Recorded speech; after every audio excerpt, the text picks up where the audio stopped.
Chapter 208. He had really misjudged this girl. He had once compared her to a kitten. Now that he thought about it, she was actually a beautiful and flirtatious poppy flower.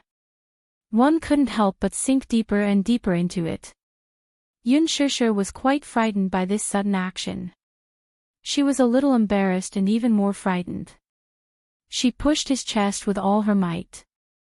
However, her weak strength was not worth mentioning to Muyaja, who had trained before.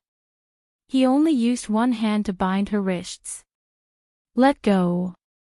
Let go of me. Muyaja." Yun Shishir panted softly and glared at him angrily. However, Muyaja was unmoved. Pressing his lips tightly against hers, he raised his eyebrows. "Why? Didn't you say that you don't know me, The man's sexy chuckle lingered around her ears. He leaned closer and opened his thin lips. His snow-white teeth gently bit her shoulder strap. With a bite, a tug, and a toss of his head, his neat fringe brushed past her cheek. The buttons were loosened by his bite and her shirt was pulled down to her shoulders, revealing her fair and round shoulders. Muyaja hugged the back of her neck and unscrupulously traced the outline of her neck with the tip of his tongue. He smelled it with infatuation. Her fair and jade-like skin had the scent of shower gel and her natural fragrance. Yun Shishir was completely frightened. Both her hands were tightly bound by him. Her voice was trembling and she sounded aggrieved. Don't do it here. Won't." That one word was enough to shut her up. She felt shy and embarrassed. This kind of thing was already embarrassing. Now that they were in the car, she was so sensitive that her whole body started to tremble. This man's physical strength was always so shocking. Now that the car was parked on the road, the thought of other cars passing by at any time, if anyone saw this scene, she couldn't wait to dig a hole and bury her blushing face in it. What she didn't know was that Muyaja had already ordered people to seal off this long mountain road and there wouldn't be any cars passing by for the time being. Compared to her, he was more concerned about her being coveted by others. But she didn't know, and fell into a state of panic. Why was it that in front of this man, she was always unable to resist and was at his mercy? He felt a wave of despair in his heart. His eyes stung, and tears fell from his eyes. Muyaja felt that her current appearance was even more lovable. That pair of sparkling eyes, the silent accusation in her eyes, actually made him want to bully her even more. Her fair and tender body made his heart beat faster. In the cool breeze with the fragrance of begonia flowers, the beautiful scenery under the moonlight made her even more beautiful. Muyaja narrowed his eyes. His deep eyes were stained with a few traces of gloominess. He draped a large suit jacket over her body, covering her entire body. Under the cover of the moonlight, he took advantage of her in the car. That suffocating strangulation, her delicate begging for mercy, was like an electric current running through his back, causing his body to immediately tense up. Lowering his head, he bit that enchanting neck to vent his desire and hugged her hands around his shoulders. Yun Shishir bit her lips tightly, swallowing all the uneasiness and humiliation. Muyaja seemed to be a little dissatisfied with her restraint. He breathed into her ear, "Call my name." Yun Shishir gasped for breath. Holding onto his shoulders, her face was already full of tears. She looked at the man who still looked calm from the corner of her eye. Suddenly, she couldn't help but feel ashamed and indignant. Muyaja's charming voice was still in her ears. Chapter 209. Muyaja's seductive voice was still ringing in her ears. "Say my name. I like hearing your voice." "No," she panted softly and cried, stubbornly not letting him have his way. However, in this situation, the man seemed to have the ability to make her speak. In the end, Yun Shishir couldn't help but cry out in grievance, "Muyaja. Do you know me?" "Yes. I know you. What's my name?" Muyaja. Muyaja. She moaned in pain and broke down. In the midst of their passion, the man lowered his head and kissed her lips. Sweet, so sweet. The fragrance of the dry red spread between his lips and teeth, and he couldn't help but deepen the kiss as he greedily sucked in her mouth. Perhaps it was because she was drunk and gradually forgot about her feelings, but she didn't reject him. Instead, under the guidance of his tongue, she responded timidly. The soft tip of her tongue traced his lips and sucked on his tongue. Her little mouth trembled as she sucked on his lips, licking and tracing. Muyaja couldn't help but have an illusion that he was hugging a cute cat. At this moment, the little fellow was licking his lips to express her affection for him. Compared to a wild kiss, this action was more seductive. His eyes couldn't help but darken a little. If it weren't for his scruples, perhaps he wouldn't have been able to resist devouring her completely in the car. She showed weakness, and his actions gradually became gentler. After the deed, she was like a quiet cat curled up in his arms, so tired that she fell asleep. He had taken her in the car, but he still felt more than satisfied. Just like a young man who had stolen the forbidden fruit, he was addicted to it after tasting it for the first time. The car drove all the way to a remote area, but the environment was exceptionally elegant. When the car stopped, the person in his arms still hadn't woken up. Perhaps she felt too embarrassed, so she simply closed her eyes and refused to move. The helper opened the car door and stood by the side, looking down. Muyaja carried her out of the car and walked through the luxurious arch of the villa. This was a villa that had just been completed not long ago. The preliminary plans for this villa had been made 15 years ago. At that time, Muyaja's mother was not in good health. In order to nourish her body, Mu Xing did not hesitate to spend a lot of money to buy a large piece of land in a beautiful suburb. He planned to build a landscape garden for her to recuperate. Muyaja's mother, Jiang Yishan, was doted on by Grandpa Mu. Although this scenic area was far from the city center, it was still worth a lot of money because of the beautiful scenery.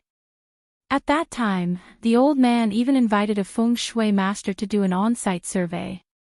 This place was a rare and precious feng shui treasure and a holy land for recuperation.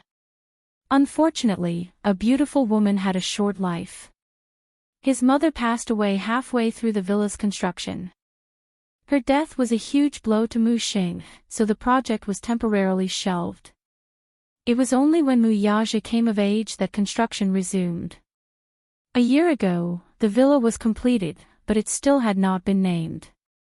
However, relying on its unique and beautiful scenery, it attracted the favor of many rich people. It even became the most expensive villa area in the capital. The sky-high price of a few $100 million per villa was daunting to many people. Chapter 210. This villa was designed in accordance with the Chinese retro garden style, with rockery, flowing water, pavilions, terraces, and pavilions. It was elegant yet luxurious. Grandpa Mu just had to casually say that it was under Muyaja's name, which made many people in the Mu family jealous. Naturally, Grandpa Mu's love for him was self-evident. However, there was nothing wrong with that. The original intention of this villa was to let Jiang Yishan recuperate. Now that she was no longer around, Grandpa Mu had poured all his love on him. Once they were in the bedroom, Muyaja carried her to the bathroom and cleaned her body. Ever since he was born with a silver spoon in his mouth, he had never served anyone. Inevitably, his actions were clumsy and hurt her from time to time. It was just that Yun Shishir was so exhausted that she could not even lift her eyelids. When he hurt her, she would open her eyes slightly, but she did not have the energy to complain.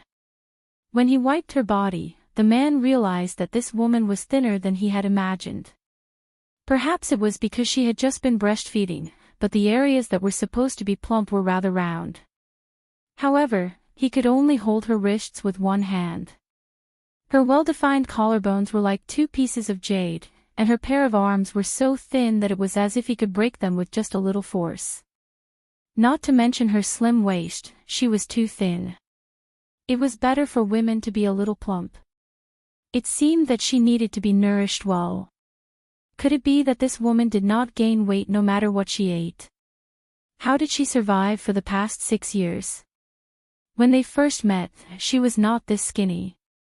She still had some meat on her body. Muyaja did not know how difficult it was for Yunshusher in the past 6 years. When she was in school, she had to take care of Yu, who was breastfeeding. In order to support the family, she had to work multiple jobs. At that time, she was still living with Yun Yeching. When she returned home, she had to do all the housework under Li Qin's orders.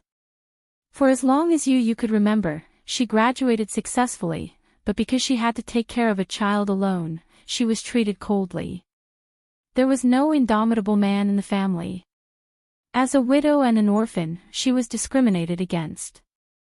He turned on the shower and washed the foam off her body.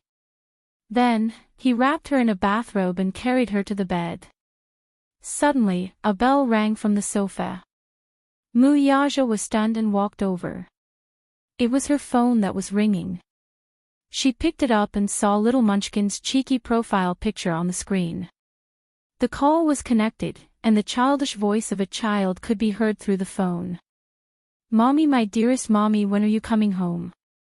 It's so dark and cold at home. Yu is scared. Mommy, come back quickly. Yu made your favorite thumb cake." His voice was so sweet that it was almost coquettish. The arrogance that he had displayed in front of him had faded away. In front of his mommy, he was just like a little boy who had never grown up and loved to act spoiled. Muyaja raised his eyebrows and suddenly recalled how he had poured a bucket of cold water on him that day. In his memory, this child didn't seem to be so soft and adorable. Yunshusher is my mommy. She's the woman I'll protect for the rest of my life. I won't allow you to let her suffer in the slightest, let alone make her sad. Who do you think you are? What right do you have to bully my mommy and make her sad? If I see you let my mommy suffer in the slightest bit, I won't let you off. The smell of gunpowder was so strong, yet he pretended to be innocent in front of Yunshusher. He was no different from an ordinary 6-year-old child. Chapter 2:11. This little lad was so mischievous. How could his acting skills be so good at 6 years old? It was not that Muyaja was not surprised. In fact, he found it incredulous. To him, this child was like a puzzle. How capable could a 6-year-old child be? An ordinary child of Yuntinyo's age would only be able to understand a little. The more normal ones might not even be able to speak clearly and would have to count with their fingers clumsily. He had seen children of his age who were timid when they met strangers. The more timid ones would hide behind their parents. Smart children like Xiao Yichen were considered gifted and had a higher IQ than ordinary children. Although he was usually cold to outsiders, he was still a child at heart. However, he would not be as smart as him, who had already learned to speak human language when he met people and ghosts when he met ghosts. Even to this day, he could not forget how his son had called him by his full name over the phone. His voice did not tremble in the slightest. It was very calm and carried an indescribable coldness and estrangement. This child seemed to already know the identity of his biological father, whom he had never met before, and had even coldly warned him not to provoke his mother. At such a young age, he was especially protective of his mother. Even the slightest harm done to her by the outside world would be infinitely magnified in his eyes to the point that it was unforgivable. 6 years old. He was only 6 years old. What kind of earth-shattering things could he do? He actually dared to boast to him, "Who do you think you are?" He even said, "I won't let you off." Muyaja was alarmed. It was not that he did not have a childhood. When he was 6 years old, he was still a mischievous child living in a greenhouse. Although he matured earlier than his peers, he did not surpass them by much. This child made him a little suspicious. What kind of mature soul was hidden in this little shell of his? On the other end of the phone call, Yun Tianyu was sitting in the study room, playing with the toy in his hand. When he heard the light panting from the receiver, he thought that the signal was bad and asked, "Mommy? Mommy, can you hear you?" "Yes."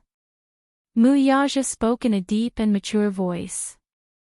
The moment Yun Tianyu heard his voice, his whole body stiffened as if he had been struck by lightning.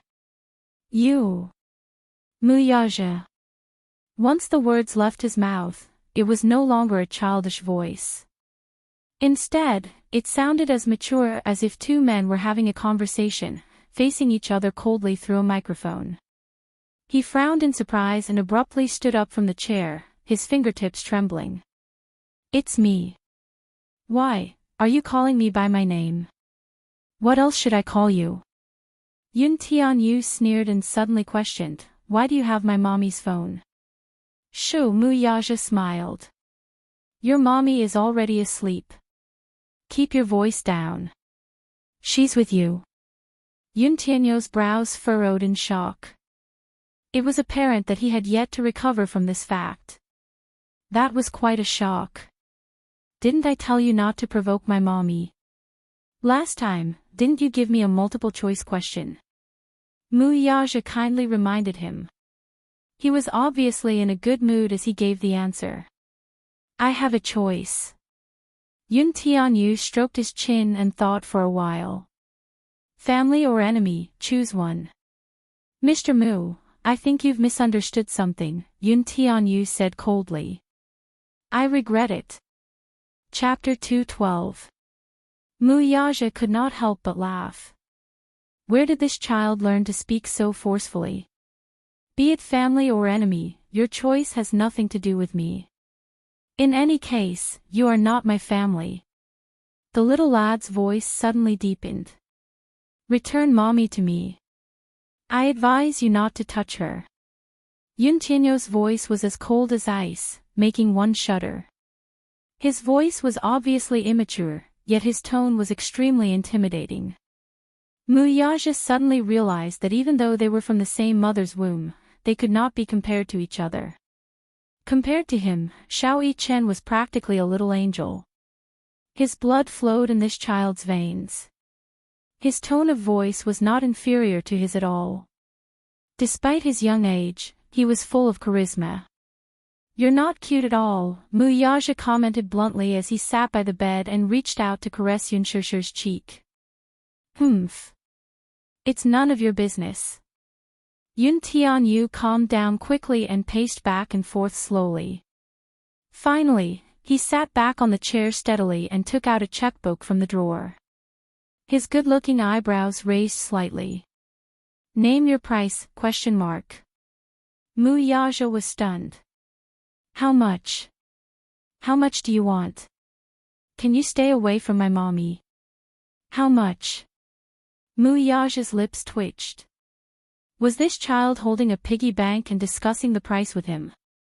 "You want to negotiate with me? Can't I? Capitalists talk about capital and don't talk nonsense." Yun Tianyu opened the cap of the pen with his mouth. "Then, what's the bargaining chip? Is 100 million enough?" Mu Yaja could not help but laugh. 100 million. Where did this child get 100 million? When he was 6 years old, he did not even have a net worth of 10 million, let alone 100 million. He was still considered the crown prince of a financial group. Where did this child get 100 million? It was not that he was belittling this child, it was just unrealistic. Besides, did he even lack 100 million? 100 million US dollars, is that not enough? Through the microphone, the confrontation between the two men was in a stalemate. It was as if time had frozen. Not enough. Is 1 billion enough? Yun Tianyu smiled nonchalantly as he twirled the fountain pen in his hand like a capitalist who was determined to win. His nonchalant tone and the sky-high price of 9 digits. It was an eye-opener for Mu Yaja. "Why don't we compete fairly?" Mu Yaja suddenly stood up and walked to the floor-to-ceiling window. His tall figure was reflected in the clear glass. The smile on Yuntianyo's lips froze. Fair competition. If you ask me, no matter how much you pay, it's hard to measure a woman's worth. In your heart, she is priceless. In my heart, she is also priceless. He. You're overestimating yourself.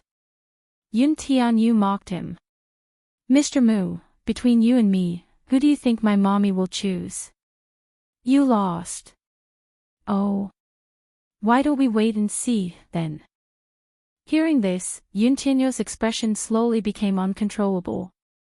He clenched his fist and gripped the fountain pen tightly. Where did this man get his confidence from? How dare he provoke him? His position in his mommy's heart was unshakable. Was this man challenging him? Chapter 213. This man seemed to be determined to win. Did he want to take mommy away from him? If he lost his mommy, he would be left with nothing. No, he would not allow such a thing to happen. D****. Yun Tianyu clenched his fists and furrowed his brows. From afar, his silhouette was shrouded in an indescribable loneliness. He could not lose his mommy. The call was hung up. Mu Yaja raised a brow. He erased the call history and threw the phone on the sofa. Regarding the tension between the father and son, they kept it a secret from each other. He would not let Yun Shishir know about the conversation between him and the child. Similarly, that clever child would also hide this from her. Moreover, in front of her, she would still pretend to be innocent and well-behaved. When he returned to the bedside, the woman on the bed was still sleeping soundly. She was so deep in her sleep that she did not hear the tense confrontation between the father and son earlier. She hugged the blanket and snorted a few times like a kitten. Her voice was so soft that it was almost inaudible. He reached out to adjust the blanket for her. In her sleep, she seemed to be dissatisfied with the disturbance. She grumbled a few times, adjusted her sleeping position, and fell back into a deep sleep. He was already tipsy from the alcohol, so he did it again in the car.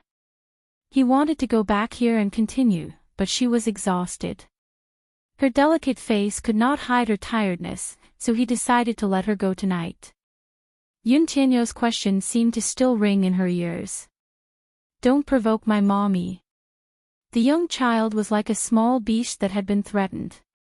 His entire body was covered in thorns. Whether it was his words or his tone, it was as if he would not stop until he was in pain. However, it was understandable. Although Yun Tianyu was cold, he was very pure and innocent in nature. All these years, in his pure and innocent world, she was the only one who seriously played the role of a family member. Yun Shishir was the only one who took care of him meticulously and truly loved him to the core. No matter how successful a 6-year-old child was, he was still very dependent on his mother. Now that he and another child wanted to barge in, how could Yun Tianyu not be on guard? How could he not take a defensive stance? On the phone, his tone was stiff and distant, but she could vaguely hear the helplessness and nervousness in his words, and even fear. But did he really provoke her? Mu Yaja frowned slightly. There was a helpless look on his face. If he wanted to provoke her, he wouldn't have let her go 6 years ago. He knew his personality better than anyone else. He was never passionate about something. However, once he wanted something, he would never give it up. Deep down, he was a nostalgic person. The phrase, liking the new and hating the old, did not apply to him. He also knew that he was born into a wealthy family, so he had no choice. The rich and powerful families were deeply intertwined and had too many interests involved. Especially for a rich and powerful family like the Mu family, there were too many schemes and schemes. Every step they took was as if they were treading on thin ice. Every step they took was as if they were treading on thin ice.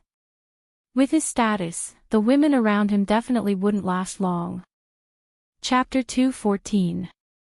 More than a decade ago, his mother passed away. That parting of life and death was like a rib being cut off from his body. He did not want to experience that feeling again. Hence, he had always spared no effort to build a high wall around Xiao Yichen to protect him.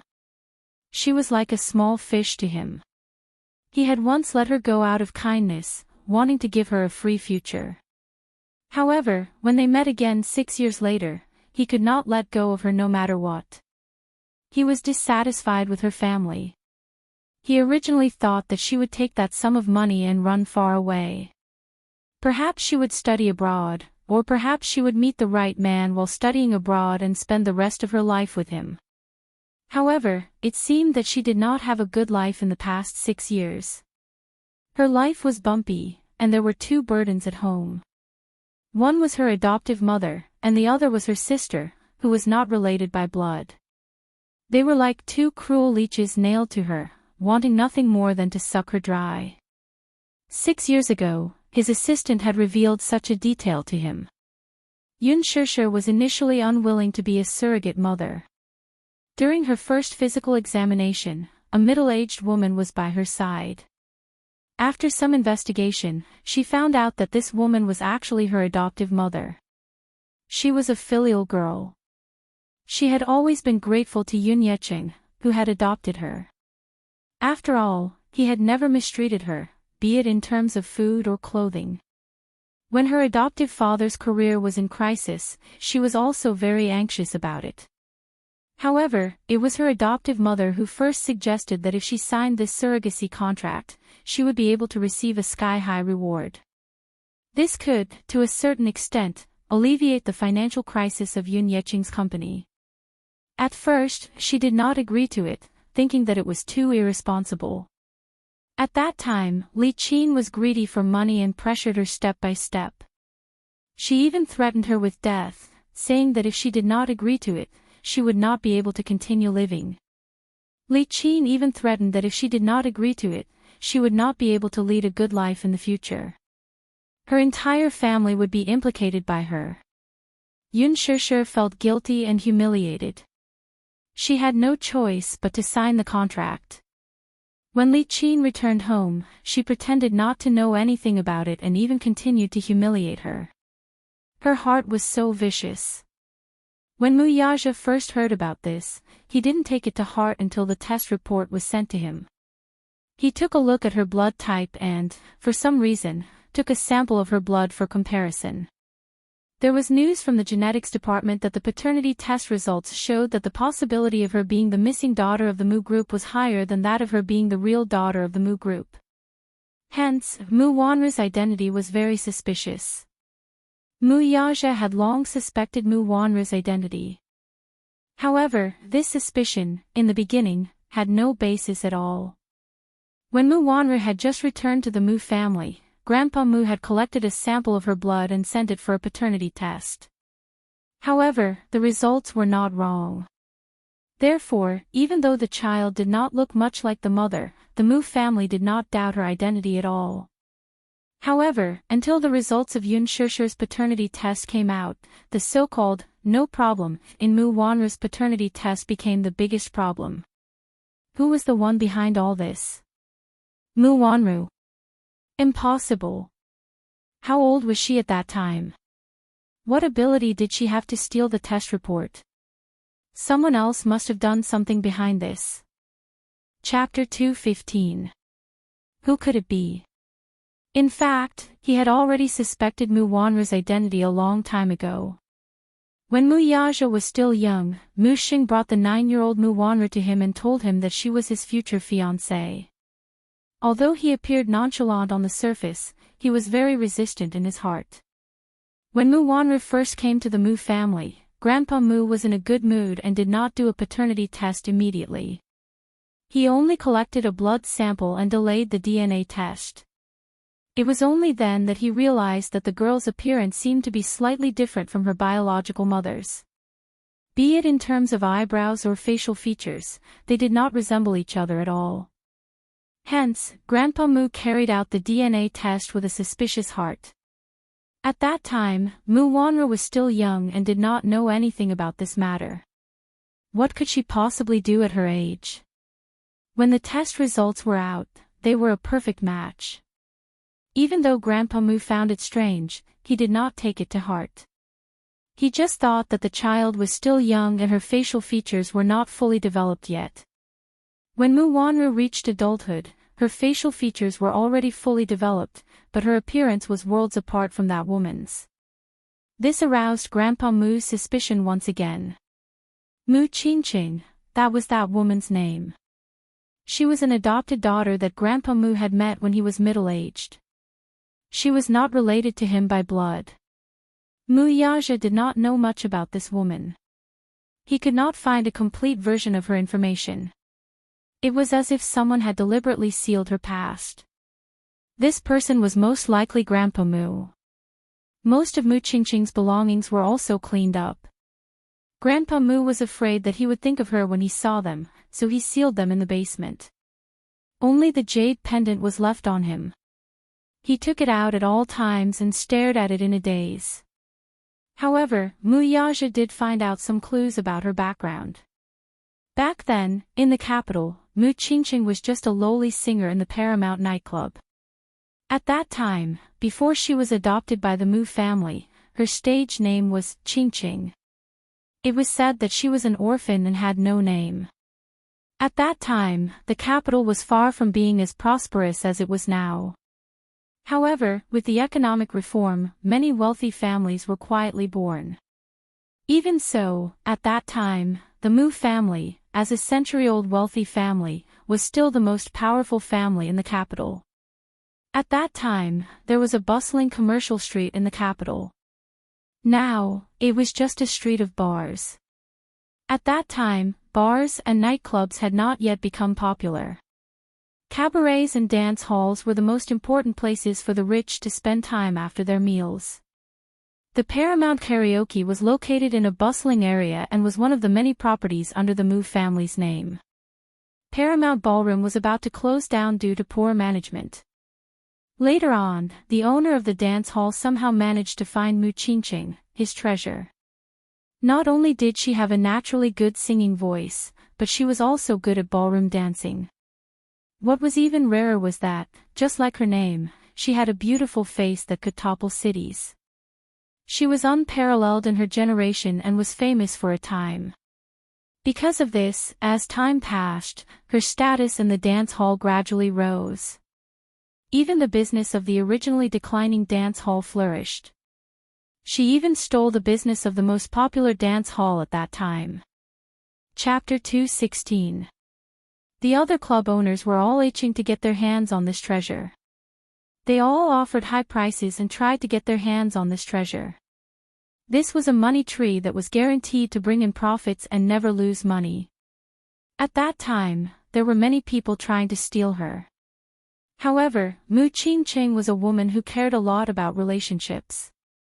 Even though the other club owners promised her much better treatment, she remained unmoved. Since then, Mu Qingqing was recognized as the #1 singer in the city. She established a position that no one could surpass. Later on, the Paramount's business became more and more prosperous while the other club's business became more and more quiet. In the end, there was no other way. The other clubs had to close down, leaving the Paramount alone in the city. The club owner treated her very well and never mistreated her. After all, he was the face of the club. Naturally, he had to treat her like a Buddha. However, as time went by, he slowly began to have some thoughts about it. Since the beginning of time, which man didn't like beautiful women? Plus, she was such a seductive woman. Which man could reject her? At that time, Mu Qingqing was a flower. She wasn't even 18 yet and was still very young.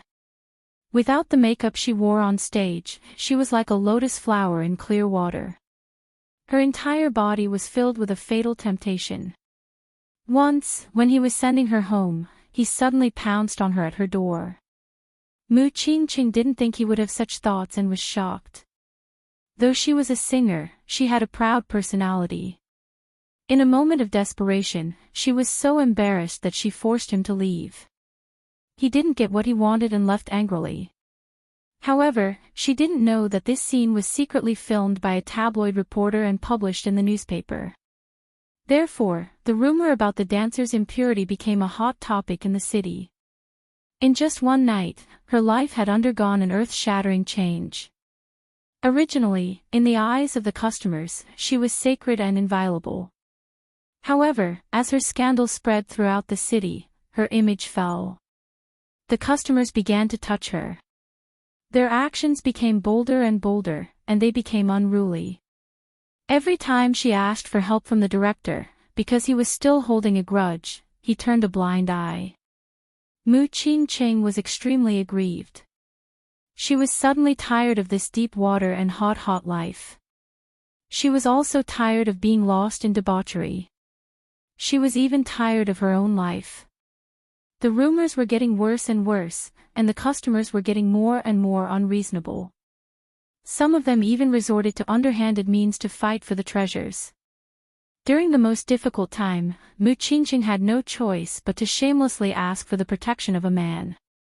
At that time, in the capital, only this man had the ability to protect her and prevent her from being bullied.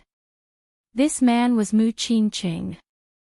Mu Lianqing, Mu Yaja's biological father, was the eldest son of Mu Xing's first wife and was the most favored son in his eyes. Mu Lianqing was young and talented. He was only in his 20s, but he was already worth hundreds of millions. At that time, he was already engaged to the daughter of the prestigious Jiang family in the capital. Chapter 217. Be it in the past or present, Mu Wanru's appearance could be said to be a natural beauty. Her beauty, on the other hand, could not even be compared to her pinky. Hence, when Mu Wanru came of age, he did another DNA test for her. Somehow, Mu Wanru found out about this matter and hurriedly bribed the geneticists to secretly tamper with the DNA report. Mu Xing, however, was kept in the dark and only thought that Mu Qingqing's beauty had no successor. Mu Yaja, however, was aware of this.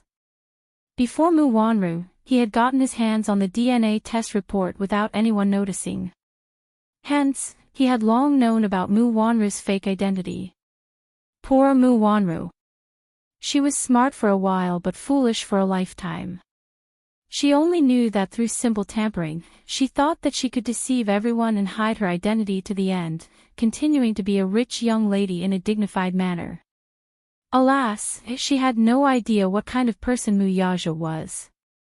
Ever since he was born, he had walked through the bloodshed of the rich and powerful. Power, wealth, competition, and scheming. Mu Wanru probably did not have the slightest knowledge of all the schemes he had seen. Mu Xing was old. Although he was a scheming old ginger was spicier with age, no matter how old a ginger was, it was no longer shrewd at his age. It was inevitable for a withered tree to become muddle-headed. Still, he was not old. Mu Wanru could scheme against him, but she could not scheme against Mu Yaja. Mu Wanru alone was not enough to make him take action. He had always suspected that Mu Wanru was hiding a shocking conspiracy behind her. This was also the reason why he did not make a move. Old Master Mu was already old. Even though he was still the chairman of Dishing Financial Group in name and held the largest share of the company's shares, now that he had retired, he could entrust everything in the financial group to his most favored grandson and enjoy the rest of his life in peace. However, he was old and did not have much time left. Hence, it was inevitable that some people would set their sights on his inheritance rights. Although Mu Yaja was the rightful heir and the future head of the Mu family, the rest of the Mu family might not sit by and do nothing even if the old man gave his approval. Grandpa Mu had 3 wives, and the first wife only had one son, Mu Yaja. Mu Yaja was the only son of Mu Lianqing and Jiang Yishan, but it was not as if there was no one else in the Mu family other than him. With Grandpa Mu's health deteriorating in recent years, those who coveted the position of the Mu family's heir could no longer sit still. Women had always been the victims of power struggles in the rich and powerful families. When Mu Yaja held Yun Shusher's DNA report, he did have some thoughts about it. Since she was the real daughter of the Mu family, and Mu Wanru's identity was fake while hers was real, then everything should be returned to its rightful owner. In that case, Yun Shishir was his real fiancée. He had seen an old photo of her, and whether it was her appearance or her refined aura, they matched perfectly. There was no need for further verification. As long as he brought her to Grandpa Mu for a look, he would know who was real and who was fake. There was no need for any additional explanation. Yun Shishir had perfectly inherited Mu Qingqing's beauty and extraordinary aura. This was the best evidence. However, he did not do so. Chapter 2:18. A pure and kind girl like her should have a better place to belong to. To him, women were dispensable, and his wife was just a title. All women were the same. He told himself that he would never understand true feelings. To him, falling in love would only add another weakness to his body, and that would be fatal. Being in a rich and powerful family was not suitable for a woman as pure as a piece of paper. Now, however, he learned that he had a son, and under the meticulous care of this stupid woman, he was so outstanding. He had no choice but to rack his brains for a solution. Sitting on the edge of the bed, Mu Yaja stared at Yun Shishir's quiet profile and fell into deep thought. It was late at night, but Yun Tianyu did not feel sleepy. He climbed out of bed in his pajamas. Since he had nothing to do and was thinking about Yun Shishir, he tossed and turned restlessly in bed. Thus, he sat at his desk and did an advanced mathematics exercise book with all his might. He switched on his computer, and his inbox beeped. He clicked to open it.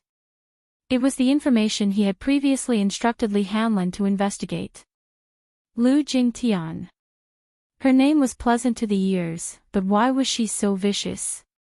Yu quietly looked at it. His fair fingertips tapped rhythmically on the table as if he were seriously calculating something. Previously, he was full of grievances at Mu Yaja's place. Now that there was no news from his mother, he was even more vexed. Therefore, he was not in the mood to ask about this woman for the time being.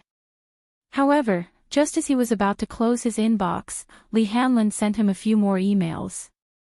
This time, it was a few videos he had obtained from the hotel's barbecue. In a hotel like this, the surveillance footage was kept secret. Unless the police were present at the scene, ordinary people would not have the authority to access it. He did not know how Li Hanlin managed to get his hands on it. When he opened the video, he saw the scene of Lu Jingtian beating up a woman in the hotel's long corridor. The reason he could recognize Lu Jingtian at a glance was that he had memorized her outfit at the gala. Her gown was highly recognizable, so it was not difficult to identify her. The cameras in the Imperial Palace Hotel were set up very discreetly, but the camera angle was broadened to the maximum, directly facing the corridor and the elevator door. Those who were familiar with the hotel knew that these two places had always been the focus of the surveillance cameras. Therefore, there were actually two videos taken from different angles. Lu Jingtian could be considered to have committed a crime. In a moment of anger, she forgot to choose a secluded spot and directly went up to Yun Na to punch and kick her. Relying on her powerful and influential father, she did not have much scruples. The first video he clicked on was still a little blurry. From this angle, he could only vaguely make out Lu Jingtian's back. As for the facial features of the person who was beaten up by her, it was so blurry that she could not recognize him at all. When she clicked on the second video, she saw that it was a head-on shot of the two people. The angle was precise, and her facial features were clear. She recognized Lu Jingtian at a glance, as well as the face of the woman she had been beating up. Yun Na. He furrowed his brows. Did she go to the cocktail party tonight? Why didn't he see it? Could it be that it had something to do with him arriving too late? Chapter 2:19. After a long time, until 10 minutes later, she finally walked out with a flustered expression. After another 10 minutes, a few security guards rushed to the scene and took the unconscious Yun Na away from the scene. Yu Yu's handsome and youthful face was in deep thought. His watery eyes were full of calculation. Lu Jingtian, tonight's gala was really exciting. How could there be such an exciting show? Although he did not pity Yun Na for ending up in such a state, he only felt that she had suffered the consequences of her own actions. Although he was young, he understood the concept of karma. When a person sowed a seed, he would bear a fruit. Sowing good karma, reap good results; sowing evil karma, reap evil results. Although he thought so, he was still shocked by Lu Jingtian's ruthlessness. Alas, this woman was too vicious. From the video, he did not know what she had done to Yun Na. Her face was covered in blood, and it was too horrible to look at. He did not care what kind of person she was and could not be bothered to pursue it. However, when he thought of how she had targeted his mommy at the gala earlier and how she had spoken ill of her, his face turned frosty at the thought. He was not afraid of anything. He was only afraid that this woman would use the same method to deal with his mommy. Thinking of this, he felt an uncontrollable chill in his heart. He double-clicked on the video to save it and replied to Li Hanlin with 3 words, "Wait for the right time." Li Hanlin could not help but click his tongue in wonder. Wait for the right time. Wait for what time? Was it not the best time now? He had racked his brains to get his hands on this video. He thought that Yun Tianyu would eagerly sell it to the media at a high price to tarnish Lu Jingtian's reputation. However, Yun Tianyu did not do that. Instead, he calmly asked him to wait for the right time. The right time. What time was it? He suddenly recalled a decision Yun Tianyu had made during the board meeting. At that time, Lizhi Holdings had developed a smart toy product, which was approved by all the shareholders. They believed that this product would be a trendsetter once it was introduced to the market. The first batch of orders had already been put into production. At that time, the market was hot, and the board of directors was anxious to introduce the product to the market. However, the contract for the product's introduction was passed to Yun Tianyu, and it was only waiting for his signature. However, he had been biding his time. The board of directors was anxious. They urged him again and again, but there was no response. They also sent an email with 3 words, "Wait for the right time." Timing. What opportunity? Li Hanlin could not help feeling curious. No one knew what Yun Tianyu was up to. Just as the board of directors was at a loss, less than 2 months later, a scandal broke out in the Mattel Toy Company's production chain. After an investigation by the International Supervisory Committee, it was found that the heavy metal lead content in the wooden toys produced under the company's name was excessive. In the risk assessment, there were problems such as excessive amounts of toxic solvent residue, and even the surface coating was prone to discoloration. Mattel Toy Company was one of the leading toy manufacturers and was also Lizhi Holdings' biggest competitor. The building blocks they produced were very popular all over the world. Therefore, once this scandal was exposed, the whole world was shocked and his reputation hit rock bottom. At that time, parents were very concerned about the quality of toys. Chapter 220. Lizhi Holdings struck while the iron was hot. They released an announcement letter, an internationally authoritative product inspection report, and mercilessly criticized Mattel for its unscrupulous behavior.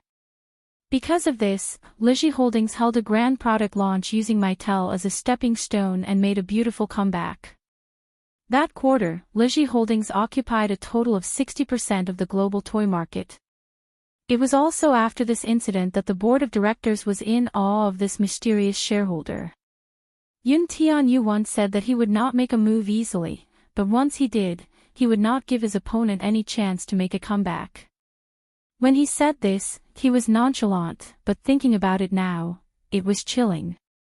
For a 6-year-old child to have such business acumen and shrewdness, what was even more commendable was that he also had such charisma. No matter who it was, they would be shocked by him. Naturally, Yun Tianyu would not tell him what he was waiting for. He had his own plans. Asterisk warmth filled the room. It was rare for Yun Shishir to have such a good sleep. In the past, she had not been sleeping well. Most of the time, she would have nightmares, but this night, her sleep was exceptionally peaceful. At dawn, her biological clock, which had always been accurate, woke her up. The curtains were tightly drawn, so no light could pass through. The room was filled with darkness, but it was so oppressive that she almost couldn't breathe. Her head, which was hung over, started to hurt. The acid in her stomach kept churning, making her feel extremely uncomfortable. Sleepily, she reached out to touch her throbbing temples. However, a broad palm was one step ahead of her. It rested on her acupoint, and the slender fingers massaged it with just the right amount of strength. With a moderate amount of massage, the swelling pain in her head subsided a little. However, by the time she realized where this hand was coming from, with a buzz, a white light exploded in Yunshusher's head. It was so dazzling that she lost her sight. She secretly peeked at the scene in front of her through a slit. She did not dare to open her eyes wide. She saw a man lying face to face beside her. His long arms held her against his chest domineeringly. Both of them were naked with only a blanket covering them. She looked down from the corner of her eyes and saw the hot scene. Her cheeks immediately became hot, and even her ears were red as if they were about to bleed. The man's body was well built. She had seen him in a suit before.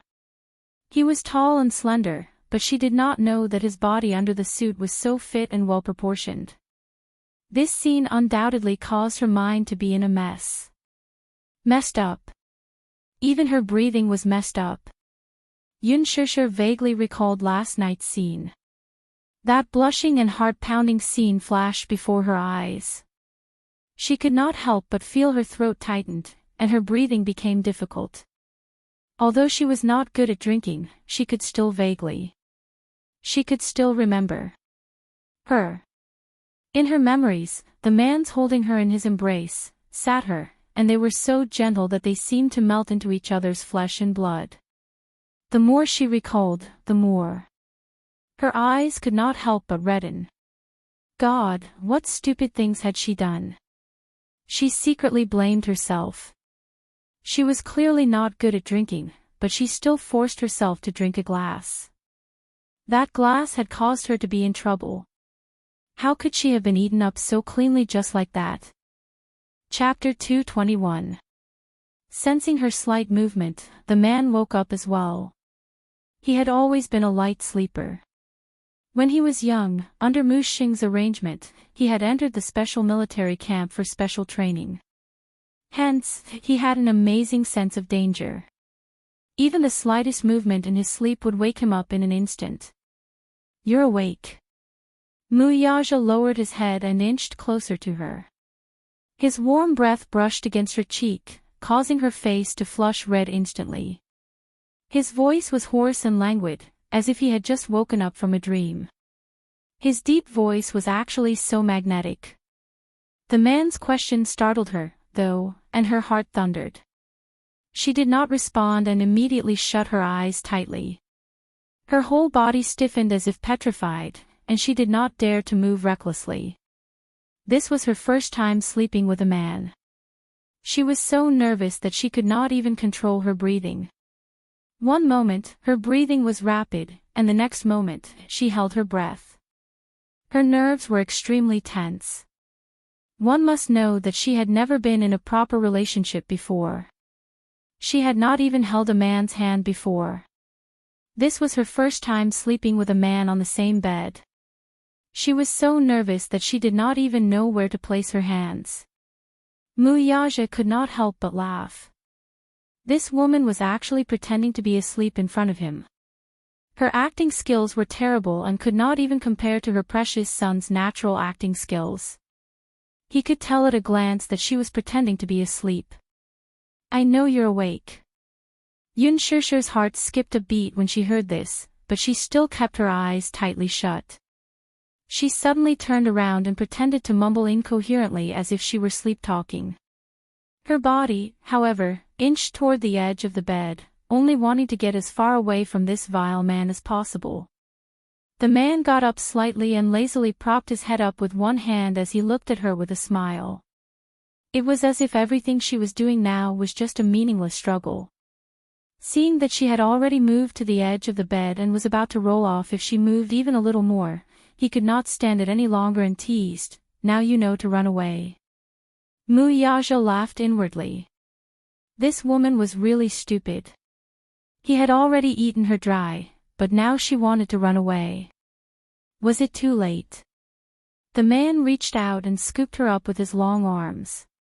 Yun Shishir felt the world spin in front of her eyes. She held her breath and almost cried out. When she secretly opened her eyes again, she saw the man's handsome face magnified in front of her eyes.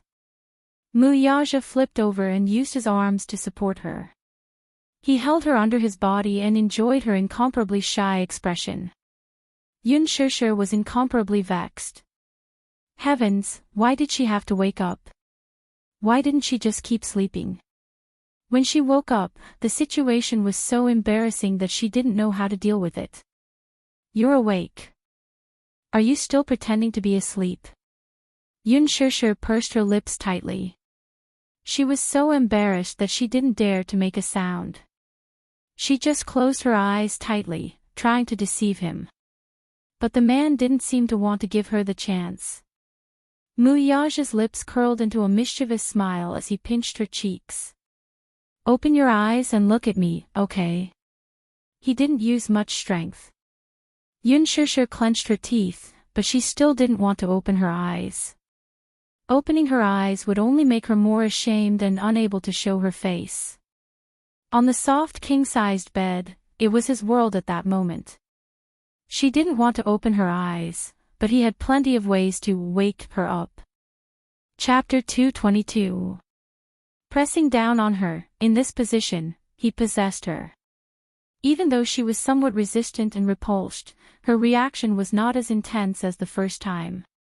Her weak struggle was not worth mentioning to Muyaja. In the depths of love, she could only blindly bury her little face into his neck and endure silently. This delicate appearance was simply like an aggrieved kitten, whining and protesting weakly from time to time. Her hot breath blew against his ear, but it was undoubtedly a disguised form of torture to him. Little did she know that her actions had triggered a hidden undercurrent in him, almost turning him into a beast and devouring her until not even her bones were left. Undoubtedly, in this aspect, Muyaja was a man with a lot of energy. Compared to him, her stamina was really poor, and in the end, she was actually a little dazed. There were a few times when he wanted to get her on top of him. However, her body was extremely weak, so he had no choice but to press down on her like this a few times, which could be considered to have satisfied him. When dawn came, he stopped. As for her, in the end, she could not resist the fatigue and her body was extremely weak. She fell onto the bed and was unwilling to move. Her eyelids were extremely heavy, and she could not lift them no matter how hard she tried. She turned around and quickly fell asleep. The spacious room was filled with a charming atmosphere that was unique to those who had just had sex. Until his heavy breathing slowly calmed down, he was secretly a little puzzled. When did he become so greedy for women? She lay on her side, her body unconsciously curled up into a small ball. Her messy black hair was scattered around the pillow, half covering her jade-like cheeks, and there was an indescribable charm to her. Her sleeping position was always curled up. He had once read a psychological study that said that women who slept in this position would always subconsciously lack a sense of security. Her appearance looked a little helpless, and it really made one feel pity for her. Muyaja lowered his head to look at her again. With just one glance, a certain part of him was stirred up again. This woman was really like a demoness from ancient times. She was born with the ability to bewitch people. Even if she was lying there motionless, her calm posture was always so bewitching. He pulled her into his arms and carried her off the bed. He went into the bathroom and cleaned her up. In the meantime, he summoned the servants and ordered them to remove the dirty sheets. In her hazy state, she only felt a warm hand gently wiping her body with a towel. And who was it that carried her to bed? The man's strong and long arms wrapped around her waist as they fell asleep in each other's arms. For the entire night, all she could hear was the sonorous and powerful heartbeat. Thump, thump, thump. For some reason, it was so calming. It was as if he was being carefully protected by someone. That night, she slept very soundly. It was as if she had not had such a peaceful dream in a long time. Just like that, he fell asleep in a daze. Half asleep and half awake, he slept all the way till dawn. When he woke up again, his stomach was growling with hunger. Outside the window, the sun was already shining brightly. He turned his head to look at the electronic clock on the bedside table. It was already 1 in the afternoon. This sleep was so deep that he did not even have a sense of time. Chapter 223. The window was slightly ajar, and the wind blew in through a corner of the curtains. The fresh wind blew in, blowing away the charming atmosphere in the room. Yunshushu gradually regained her consciousness. She lay flat on the bed. Her waist and abdomen were unbelievably sore. Especially her thighs, there was still some tearing pain. There was an empty space on one side of the bed. He must have left. At this point, she could occupy the entire bed as she pleased. Reaching out, Yunshushu covered herself with the blanket. She was furious and embarrassed. She tossed and turned on the bed, but her heart was weak. She could faintly smell the man's unique fragrance again. She felt a little repulsed, but at this moment, she didn't even have the strength to lift the blanket. He got out of bed and looked around, only to find that the bedroom was surprisingly big. She walked out of the room. The marble floor of the living room was cold as her bare feet stepped on it. There was a pile of brand new clothes neatly placed on the sofa. The reason why it was brand new was because the labels on the collars had not been cut off in time.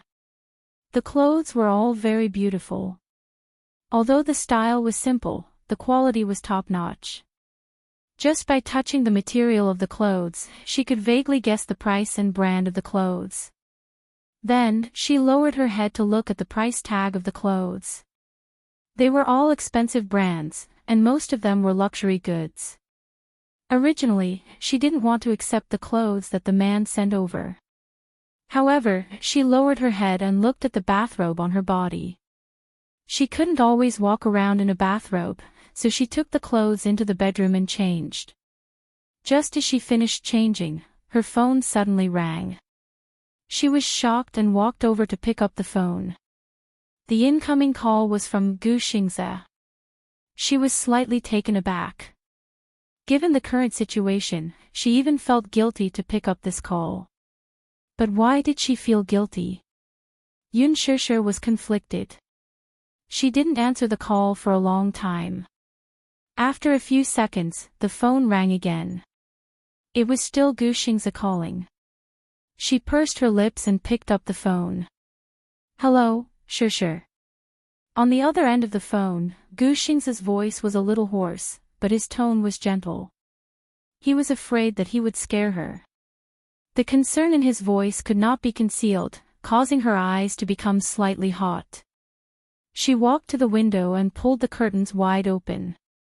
The sunlight that came in immediately stung her eyes. Yes, Xingze. I heard from Qin Zhou yesterday that you drank some wine and got drunk. Are you at home now? Yunshushu didn't know how to respond. She didn't even know where she was right now. Outside the window, there was an elegant scenery. This villa was located at the highest point, overlooking the entire villa garden. The scenery was beautiful.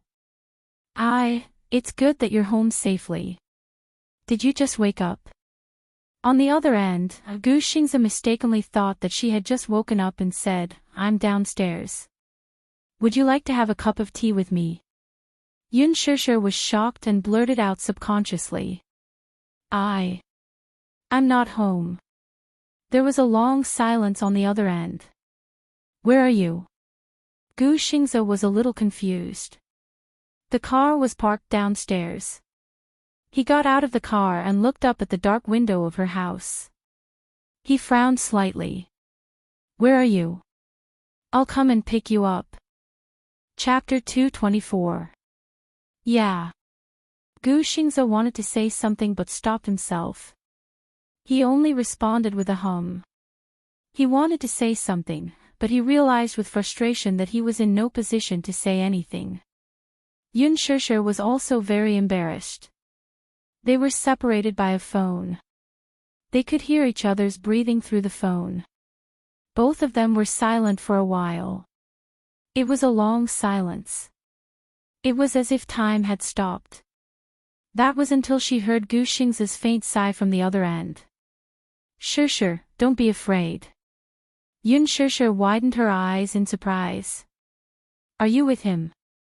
Gu Xingze asked tentatively. The word him reminded her of what had happened last night. Yun Shishir's scalp went numb. She nodded blankly. She seemed to have forgotten that they were separated by a phone and could not see each other. That man is not as simple as you think. You'd better not have anything to do with him. Gu Xingze's voice revealed an inexplicable anxiety. That man was not as simple as he seemed. It was only yesterday that she truly understood the man's identity. The Mu family was the richest family in the capital. Dishing financial group status was the center of attention. Mu Yaja, this man, had a supreme status from the moment he was born. She did not want to have anything to do with him from the bottom of her heart. There seemed to be a gap between them. They were two different worlds that could not be crossed. There was no future at all. Yun Shishir said, I know. You don't know, Shishir. This man is not as simple as you think. He paused and his voice deepened. Do you like him? Like? That man? No. How could she like such a domineering man? Yun Shishir was stunned. She immediately shook her head. Her voice was like a broken machine. She could not make a sound. Seeing her silence, Gu Xingze said slowly, that man is very dangerous. You will get hurt if you stay with him. Shishir, I don't want to see you get hurt. After a moment of silence, he suddenly said, my heart will ache. Yun Shishir's heart skipped a beat. Her brows furrowed as her mind went blank for a moment. Any woman would lose her resistance in front of a man's gentleness. Yun Shishir felt the same way. She, who was originally armed to the teeth, instantly lost all her armor in the face of his gentle words. Her lips involuntarily curled into a smile. However, this smile did not last long. Mu Yaja's sullen, handsome face flashed past her eyes, and she suddenly recalled her current position. This man did not seem to like her to have any contact with other men. Regardless of her position, she was grateful to Gu Xingze. But gratitude did not mean love to him. If she didn't like him, what right did she have to make his heart ache? She said calmly, Xingze, thank you. I don't want to implicate you. Involved. Shishir, listen to me. I may be much stronger than you think. He suddenly spoke, but it sounded like a gentle invitation. It was as if this man had spread his wings and gently invited her to hide under his protection. Shishir, let me protect you, okay? Yun Shishir's fingers that were holding the phone suddenly stiffened. She was caught off guard. Her heart seemed to have collapsed. Chapter 225. However, at this moment, she was immersed in her own world of contradictions and did not notice the dangerous aura that was closing in on her from behind.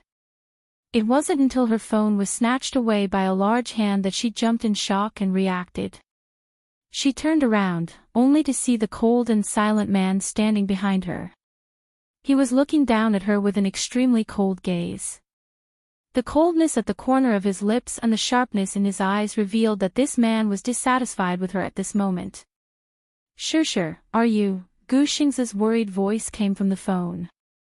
However, before he could finish his sentence, the cell phone flew out of the window in a beautiful parabola, along with it. You.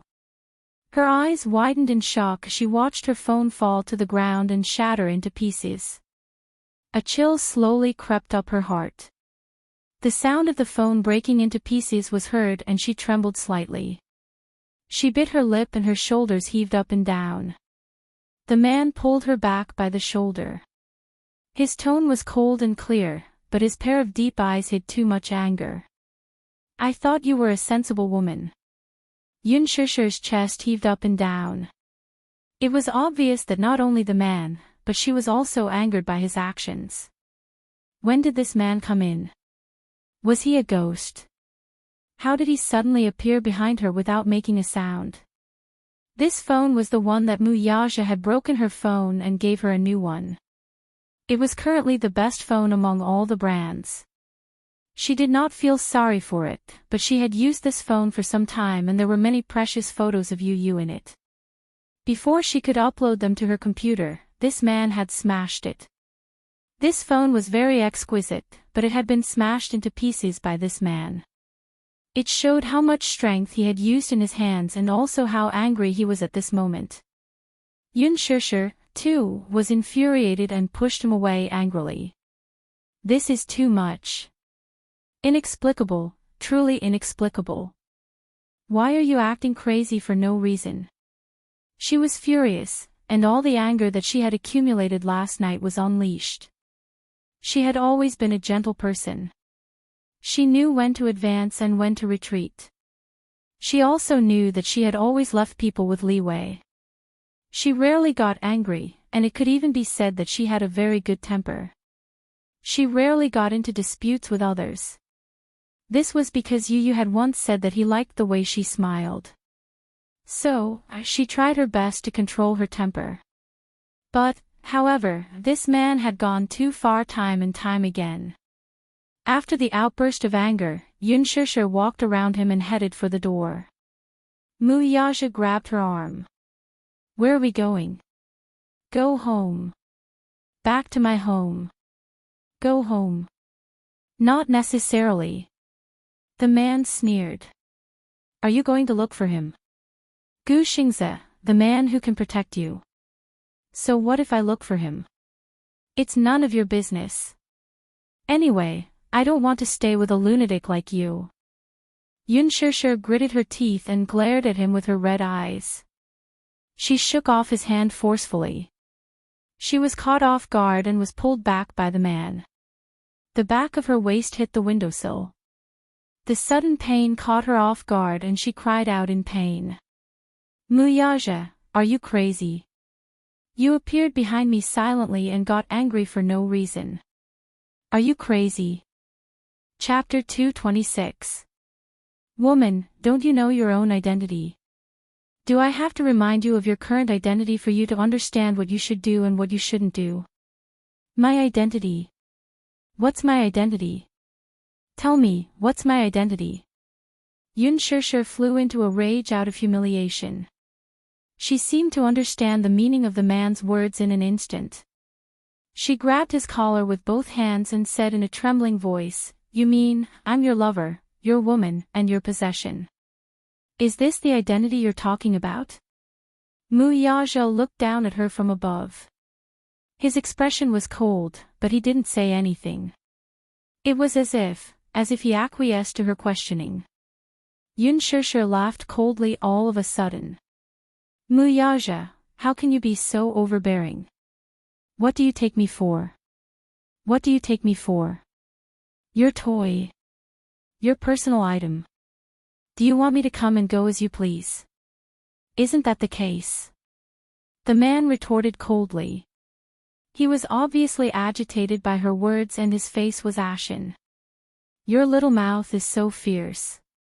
Do you have to be so stubborn? You're my woman now. Since you're my woman, please have some self-awareness. Don't go around flirting with other people. I don't like my things being touched by other people. I don't like it. Your things. Isn't that the case? Everything on you, including your person, is mine. The man's domineering declaration was like an iron law that couldn't be questioned. Yun Shishir laughed coldly as if she had heard the funniest joke in the world. She laughed softly and looked at him in disbelief. A trace of sparkling tears appeared in her red eyes. Am I your thing? You keep saying that I'm your woman, but what do you take me for? Your toy. Your personal item. Alright, since that's the case, I'll return it to you. As she said that, she lowered her head and quickly unbuttoned her shirt. She took off her coat and threw it on him. She shouted herself hoarse, I'll return it to you, I'll return it to you. I'll return everything I owe you. Take it all. Mu Yazhou looked angry. He grabbed her shoulders and stopped her. Why was this woman so stubborn? Was that what he meant? Was that what he meant? Must you belittle yourself like that? Am I belittling myself? You're the one belittling me. After a pause, she laughed coldly and mockingly. Flirting with other people. You're the one who's provoking me. Have I provoked you? Am I so cheap as to cry and beg to be your woman and ask you to keep me as your mistress? Am I shamelessly sticking myself to you? No. You're the one who's been provoking me. Mu Yazhou, why must you force me to do this? What's wrong's wrong. I only signed an unequal treaty with you 6 years ago. I admit that I was willing to sign this agreement. You didn't force me. Based on this contract, you've given me a sky-high amount of compensation.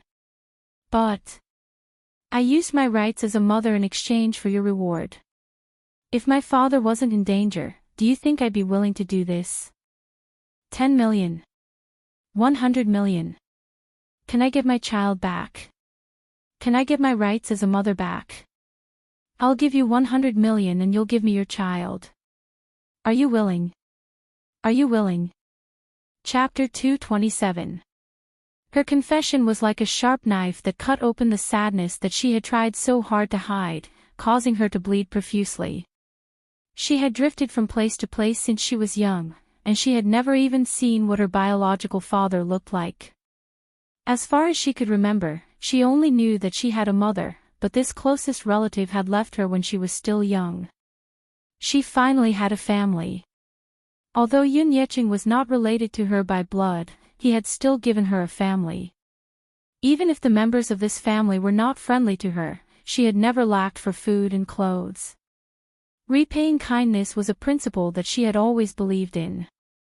One had to know that when her father was at his wits' end, he had been saving up a sum of money for her postgraduate studies. Her heart was not as hard as iron that she could watch her father be driven to his wits' end. She had no choice but to sign that humiliating contract. Was this what she wanted, though? She only wanted to protect her family. Mu Yazhou was caught off guard by her series of questions. He had never seen her lose control of her emotions. The current her was in despair and helplessness. The strength that she had tried so hard to portray seemed to have crumbled all of a sudden. What did I do wrong in my past life? Do I owe you anything? Or was he a heinous criminal who had killed someone and set the place on fire? Yes. I'm in the wrong. I shouldn't have taken away your child, but you. That's my child, too.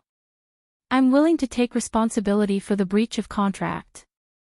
I'll repay you with everything I have in this lifetime. You wanted me to stay by your side, and I agreed to it. Can you humiliate me like this, though? I'm a person, not an object. I have thoughts, feelings, and emotions. I know pain, too. Why are your words always like knives, stabbing me so painfully? I'm your woman, shouldn't I have dignity? Don't I have the right to even have a human's basic dignity? How lowly am I that you have to trample on me like this? Just because I'm your woman, I have to open my body at your command and let you do whatever you want. Is this what you want? I'm not. Mu Yazhou suddenly grabbed her cheeks and shouted, "Shut up. He felt like he was about to suffocate when he heard her confession in her heart. Every word made him shudder with fear. He hated the way she talked to herself. Was he like this? Was he that bad in her eyes? At his shout, she bit her lip and didn't say another word. Yun Shishir glared at him, tears pouring out like a river. However, how could the grievances and bitterness that she had accumulated over the past 10 years be wiped out by a few heartfelt shouts and a few tears? She was not a puppet. She also had human senses. When she was happy, she wanted to laugh. When she was sad, she wanted to cry. But she could not cry. Yu Yu was afraid of her tears. He was afraid that she would be sad. Therefore, she tried her best to hide her cowardice. Perhaps Yun Na was envious of her luck. She was able to gain Lin Fengtian's recognition and enter the entertainment industry in one go. Perhaps her future would be limitless. However, she was also envious of Yun Na for having a father and mother who pampered her unconditionally. They cared and tolerated her. She only wanted to be a normal woman with flesh and blood, not a walking corpse. She wanted to be loved, tolerated, and protected. At the very least, she did not want to be treated unequally. Chapter 228. Yun Shishir broke down and reached out her hand to push the man. However, this man stood there like a mountain. No matter how hard she pushed, he didn't move an inch. Her heart was even more defeated. She hated this man who messed up her life but couldn't do anything to him. Take it away, take it all away. Don't torture me anymore. Yun Shishir held her head and her back leaned against the window as she slowly slid to the ground. She buried her face in her arms and cried out loud. Like a child, she vented all the humiliation, anger, unwillingness, and despair that she had accumulated in her heart. Muyaja, I hate you. I hate you the most. Muyaja didn't know what to do for a moment. His heart hurt. He was flustered. He was extremely flustered. He had made her cry. Her sudden collapse caught him off guard. He stood there for a long time, looking down at her helplessly. He didn't know what to do. Why did this woman cry just like that? She even cried so aggrievedly and in such despair. It was as if all her defenses had collapsed and her true appearance was exposed in front of him. But what should he do with her? Could it be that he was wrong? Was it his fault? He only wanted to build a city and trap her in it. He wanted to give her all the things she wanted. Whether it was glory, wealth, or endless love, he hated other men thinking about her. He only wanted to hide her well and not let anyone covet her. Was that wrong too? Then what should he do? Muyaja's brows furrowed slightly. His heart ached so much that he was about to suffocate. He had never shed a single tear. Even in the cruelest special training camp where he was covered in injuries, he had never shed a single tear. And for someone as cold as him, he had never felt heartache for anyone. However, this woman was crying so miserably in front of him. It made his heart ache without any warning. Don't cry. He shouted. Yun Shishir didn't care about him at all. Her hoarse cries seemed to be complaining about his coldness. He held his forehead in frustration. A woman's tears had always been a man's trump card when he was caught off guard. It hit the nail on the head and there was no way to defend against it. Wasn't he the same? Seeing her cry, his heart ached, but he didn't know what to do. He had never coaxed a woman before. Was he supposed to coax her like how he coaxed Xiao Yichen? When Xiao Yichen was younger, he was most afraid of pain. When she was sick, she was especially afraid of being injected with needles. Every time she was injected with needles, she would cry non-stop. He hugged him in his arms and kissed his cheeks. With this coaxing, he wouldn't cry anymore. Lowering his body, he stretched out his long arms and easily scooped her into his embrace. In the past, this woman would have struggled fiercely, rejected him, and run away from him. But now, there was none. Her body was extremely soft, allowing him to hold her in his arms. She did not struggle much, but she did not stop crying either. She only lowered her head, crying non-stop. Rubbing her eyes, she didn't look like a 24-year-old woman at all. Instead, she looked like a weak and helpless little girl. She was so delicate and pitiful that it made people want to protect her. Muyaja hugged her and sat on the bed. Just like how he hugged Xiao Chen, he hugged her in his arms. The man's chest was extremely wide. His chest and the crook of his arm created a world for her to wantonly cry and throw a tantrum. Muyaja lowered his head and wiped away her tears. Lowering his head, he kissed her lips and said in a deep voice, "Don't cry, okay?" Chapter 229. She continued to cry. Her cries were so emotional and heartbroken that it was as if the world was falling apart. Muyaja leaned towards her lips again and bit her hard. He left teeth marks of varying depths on her soft lips, as if he wanted to use this method to block her tears. However, this bite made her tears flow even more violently. A trace of anger flashed across Muyaja's eyes. He bit her hard again and held her lips tightly. His breath smelled like orchids as he said, "Don't cry." The woman in his arms did not avoid his kiss, but neither did she respond.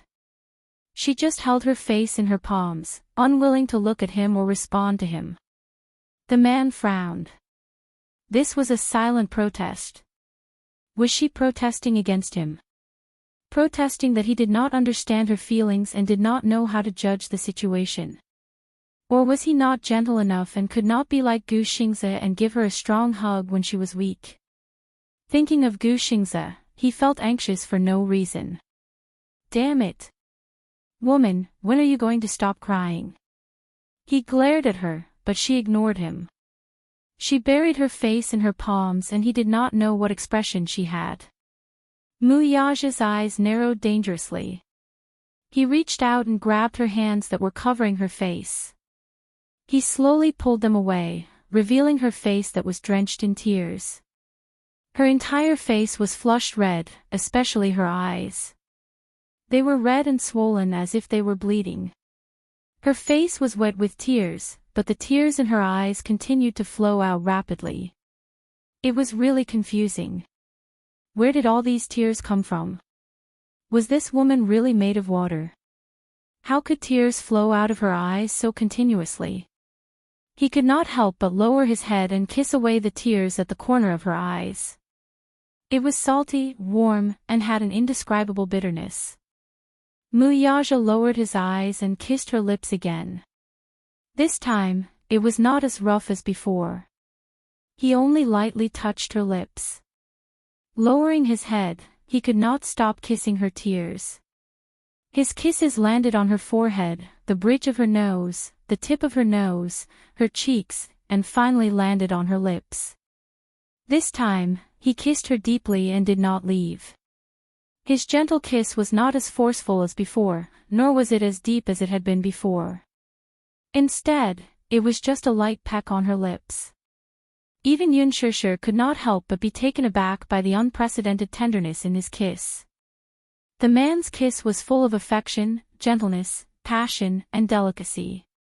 While she was in a daze, Muyaja had already elegantly removed his shirt, revealing his strong chest, his strong shoulders, and his mesmerizing collarbone. She could tell that he was trying his best to endure. He wanted her. This time, he was very careful. He did not attack her like before. Instead, he gently placed her on the bed. The man's fiery hot body slowly pressed down on her, sticking close to her body. His scalding skin felt like it was going to burn her. Hot, so hot, she unconsciously stopped crying and widened her eyes in shock. The man's transformation was hard for her to resist. Her body, because of his caress, was like a soft flower that bloomed under him. His rapid breathing was by her ear. It was sometimes heavy, sometimes light, sometimes rapid, and sometimes suffocating. Her teary eyes were wide open, and she couldn't see his face clearly. While her mind was in a daze, he gently sank into her. Chapter 230. She didn't see his usual storm of passion. Instead, she clenched her teeth tightly and locked her hands around his sexy back. After the extreme pleasure, the man gently buried his face in her neck and gave in to her in a low voice. "I'll dote on you from now on. No one else can."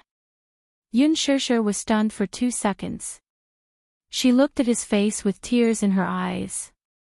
Mu Yaja lowered his head to look at her. His eyes were clearly still filled with anger. He was still angry. However, there was also a strange emotion. Was that heartache? Was he feeling sorry for her? The man got up and carried her into the bathtub. His family's bathtub was really big enough for his tall body to fit in easily. He hugged her in his arms and turned on the shower. The warm water drenched them as they looked at each other. After a long silence, the last bit of anger in the man's eyes disappeared. This time, it was her turn to be at a loss for what to do. She didn't dare move in the bathtub with a man. "You're not crying anymore." Mu Yaja looked at her and reached out to gently scratch her nose. Yun Shishir turned her head away and ignored him. The man's presence couldn't be ignored, but she didn't know what to do in the current situation. After the battle just now, even though it ended with a battle and seemed to be a draw, the anger in her heart still didn't dissipate. Mu Yaja raised his eyebrows, took the bath towel, put on the shower gel, and gently wiped her back. His touch made her shrink back involuntarily, as if she was angry. The man didn't give her a chance to explain. He hugged her body and moved closer to him to wipe her body. His movements were very gentle, but after all, he had never served anyone before. However, he had bathed her twice last night, so he had some experience. He rubbed her back and massaged her waist and neck. After lying down for a day, her body was about to fall apart. The man had extraordinary energy, but she was tormented by him. Her body was sore all over. He was only gently kneading her, but it made her suck in a few breaths of cold air. Hiss! It was sour and painful. This feeling was indescribable. "Don't contact him anymore." Mu Yaja continued slowly, "I will change the male lead for that movie." Yun Shishir's eyes suddenly widened. She turned around and saw Mu Yaja looking at her calmly. Their eyes met. "Switch. Why do you want to change people?" "I don't like him looking at you." Suddenly, he added, "I don't like him touching you, I don't like him kissing you. It's that simple." Yun Shishir glanced at him from the corner of her eyes. She was stunned by his words of dislike. "Why not?" "Dazzling." He pursed his lips. He just didn't like her interacting with other men. "Mu Yaja, why do you care so much about me interacting with other men?" Mu Yaja said matter-of-factly, "You are my woman." "Why?" Mu Yaja looked at her expression and tensed. "Don't change people." She didn't want to implicate Gu Xingze. "Why? Do you feel sorry for him?" Mu Yaja's lips curled into a mocking smile. "Don't tell me you like him." "No." Chapter 231. Yun Shishir glared at him angrily. Why couldn't this man tell right from wrong? How could he tell that she liked Gu Xingze? Mu Yaja laughed coldly. There was a strange emphasis in his tone. "It's very suspicious that you care so much about him, isn't it?" Yun Shishir was stunned. Men usually didn't feel anything when they said it themselves, but she sharply sensed that his tone was strange. It was as if he was jealous. In the past, when she hugged other children in front of Yu also had the same expression on his face. His tone was also filled with jealousy. She raised her eyebrows, but thought that she was overthinking it. She said, "But Gu Xingze is indeed an outstanding actor. I've seen his movies before. His acting skills are very strong, and his overall performance is very strong.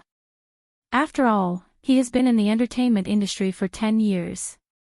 He has a lot of experience.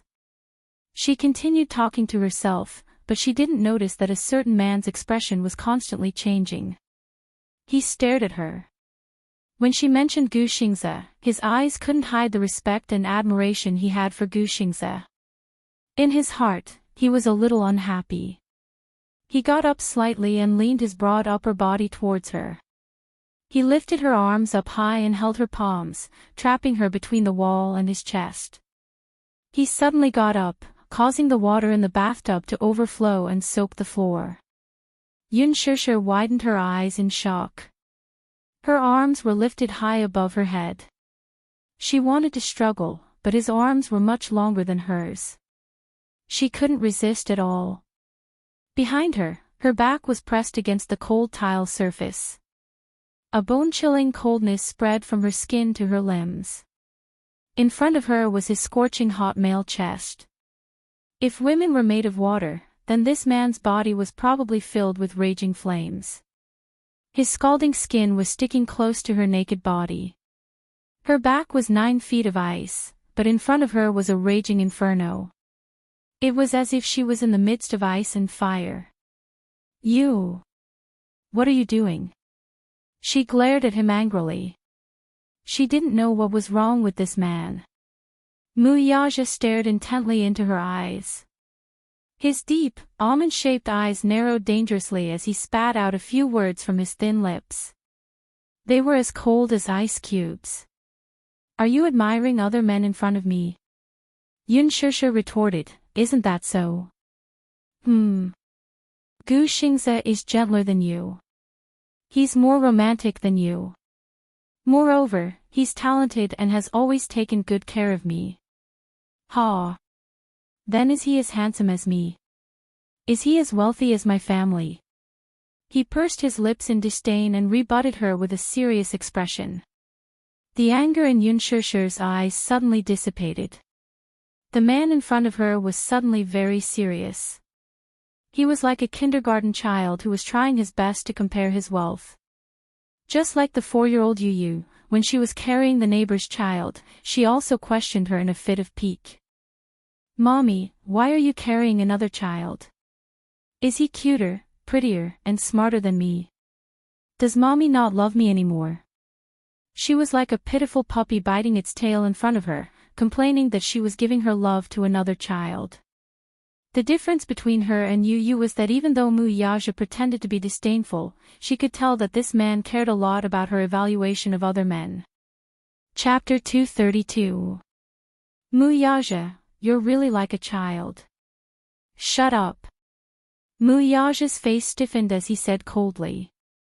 Alright, I understand what you mean. You just want me to say that Gu Xingze is not as handsome as you, not as gentle as you, and not as good as your family background. You're so serious, you're really like a kindergarten child. Are you really 28 years old?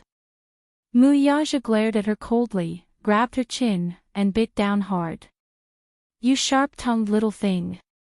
She was pitiful when she was pitiful, but she was so hateful when she was hateful. Can you let go of me now, young Master Mu? Yun Shishir pursed her lips.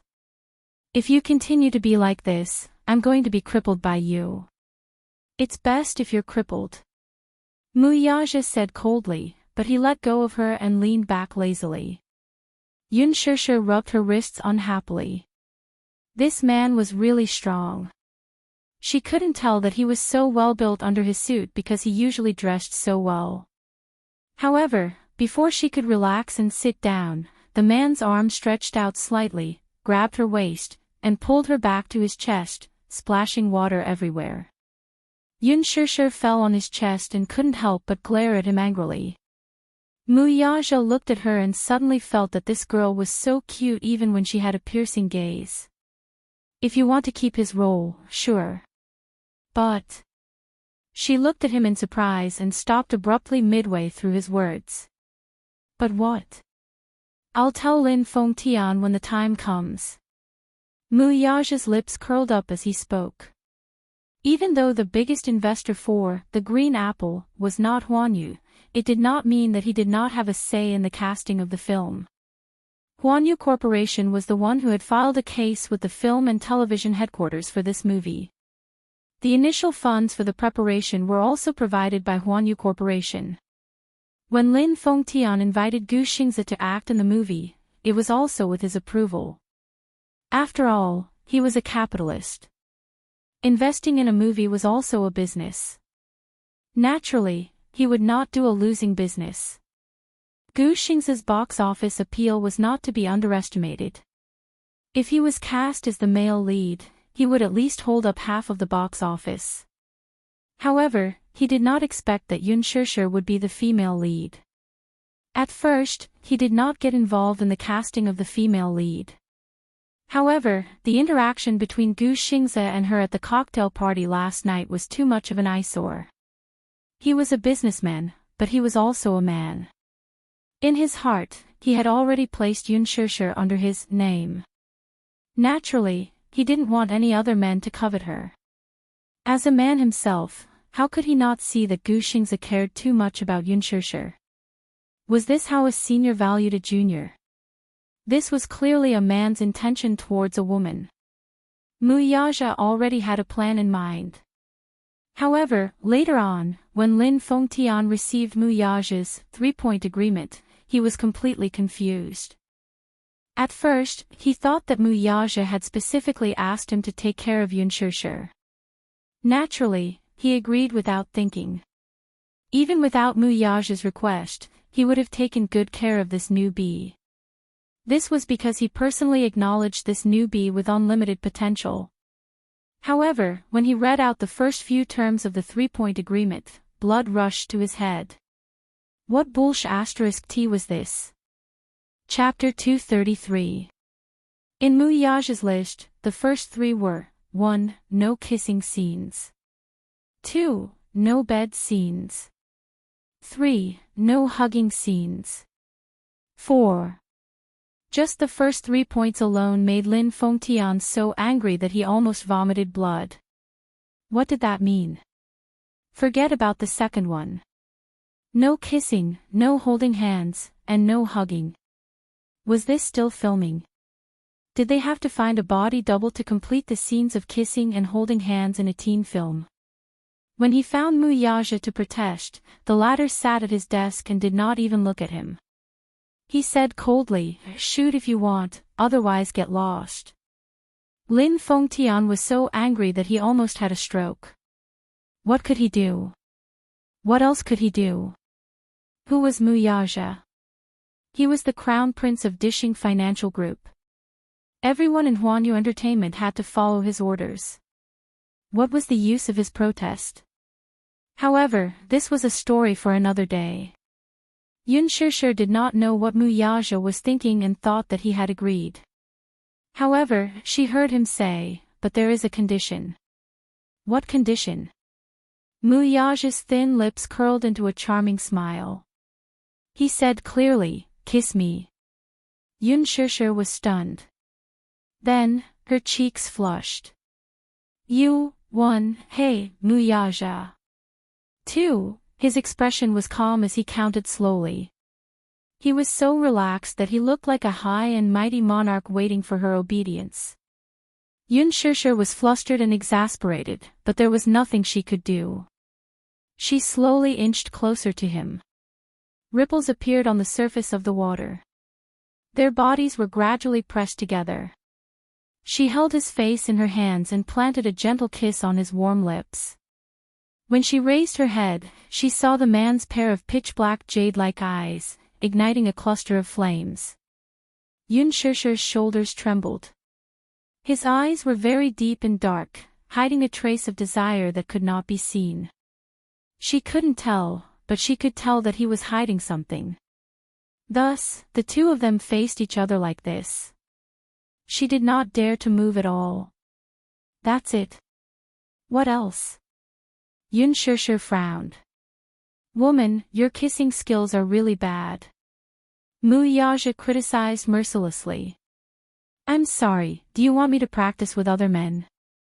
Yun Shishir laughed mockingly. Muyaja immediately glared and threatened, "You dare." He reacted violently as if someone had stepped on his tail. "If you don't have any kissing skills, do you? Is there a need to bite when kissing?" She retorted in embarrassment. Was it her fault? She had never had a proper boyfriend before. At the age of youth, while other girls were enjoying the beauty of youth and having passionate relationships, she was working hard to earn credits, raise Yu, and work to study. Not to mention kissing skills, even holding hands with Gu Xingze at the cocktail party made her so nervous that her heart was beating like thunder. Muyaja smiled wickedly and said, "Do you want to try whether I have any kissing skills? Who wants to try it with you?" Yun Shishir blushed and said in confusion. Unexpectedly, the man did not seem to have any intention of asking for her opinion. He turned her face and pressed his thin lips against hers without restraint. This kiss was not like the one before, where he was attacking her. Instead, it was a gentle kiss on her lips. His moist tongue gently outlined the shape of her lips, delineating them in detail. Sometimes, he would crush them heavily, and sometimes, he would stay away from them. Chapter 234. Yun Shishir was a little dazed. She didn't know where to place her hands. Her hands rested on his chest as she clenched her fists nervously. This man had always been high and mighty. He was like an overlord who could call the wind and summon the rain. He had always been rough and irresistible. However, she couldn't react to his sudden gentleness. On one hand, he was cold and domineering. On the other hand, he was gentle and protective, as if he was holding her in the palm of his hand. Which one was the real him? Yun Shishir couldn't tell which direction she was heading in. He was immersed in it. She was also immersed in this tenderness and couldn't come back to her senses. Gradually, she knew how to respond slowly. After the kiss, their faces slowly separated. Her body seemed to have gone limp. Her limbs and bones lost their strength as she lay limp on his chest. Muyaja lowered his head and looked at her. Her eyes were like silk and her cheeks were flushed red. She was so pure and beautiful. Especially that pair of beautiful peach blossom eyes, they were shimmering and intoxicating. Even if he didn't drink, he couldn't help but feel drunk. He was intoxicated by her seductive eyes. No man would be able to resist such a woman. Even he couldn't resist such a gaze. He caressed the back of her neck and said softly, "You're not allowed to leave me." Don't. Leave me. He muttered in a low voice. If one didn't listen carefully, they wouldn't be able to hear what he was muttering to himself. Yun Shishir frowned. Her thin lips parted slightly, but before she could say anything, the man spoke first. "You're not allowed to refuse." That domineering Muyaja was back. It was as if the man with tender and sweet eyes just now was just a dream. Without waiting for her to react, the man had already gotten up, put on a bathrobe, and walked out. Yun Shishir was distracted. She lay down in the bathtub and sighed contentedly. She then realized that the bathroom was really as big as two of her bedrooms. Lying in the huge bathtub, he felt extremely comfortable. He wished he could just lie there and not get up. However, she suddenly realized that it was getting late. She should go back early, so she quickly got up as well. However, just as she stepped out of the bathtub, her legs went soft and she almost fell to the ground. Muyaja turned to look at her with a mocking smile on his lips. "Why can't you even stand properly?" Yun Shishir bit her lips. This man still had the nerve to ask. If he hadn't been so energetic and tortured her, how could she have ended up in such a sorry state? After messing around in the bathtub for a while, her body was still sore and painful. She cursed Muyaja several times in her heart. However, she was too embarrassed to say it out loud. She just glared at him and slowly walked to the bathroom. Muyaja looked at that slender figure and suddenly felt pity in his heart. How could this woman be so thin? When he did it with her, he was always careful, afraid that he would accidentally break her bones. It wasn't a good thing for a woman to be too thin. If she was a little fatter and had some meat on her body, it would be more comfortable to hug. At least, it wouldn't feel so cadmium. However, although she was thin, perhaps it was because she had been breastfeeding, her figure was still quite good. Chapter 235. What are you looking at? She said angrily, looking unhappy. The man said matter-of-factly, I'm looking at you. Yun Shishir pursed her lips and moved her body away, but she saw that he was still staring at her body. That unrestrained gaze swept up and down her smooth body, unable to hide the ridicule in his eyes. She couldn't help but fly into a rage out of humiliation. Don't look anymore. Why, are you shy? Muyaja smiled. Yun Shishir couldn't take it anymore and walked up to him and forcefully pushed him out of the door. Get out. With a pang sound, she locked him out of the door. The man's lips curled up and he chuckled. This was clearly shy. However, he was kind enough to not tease her anymore.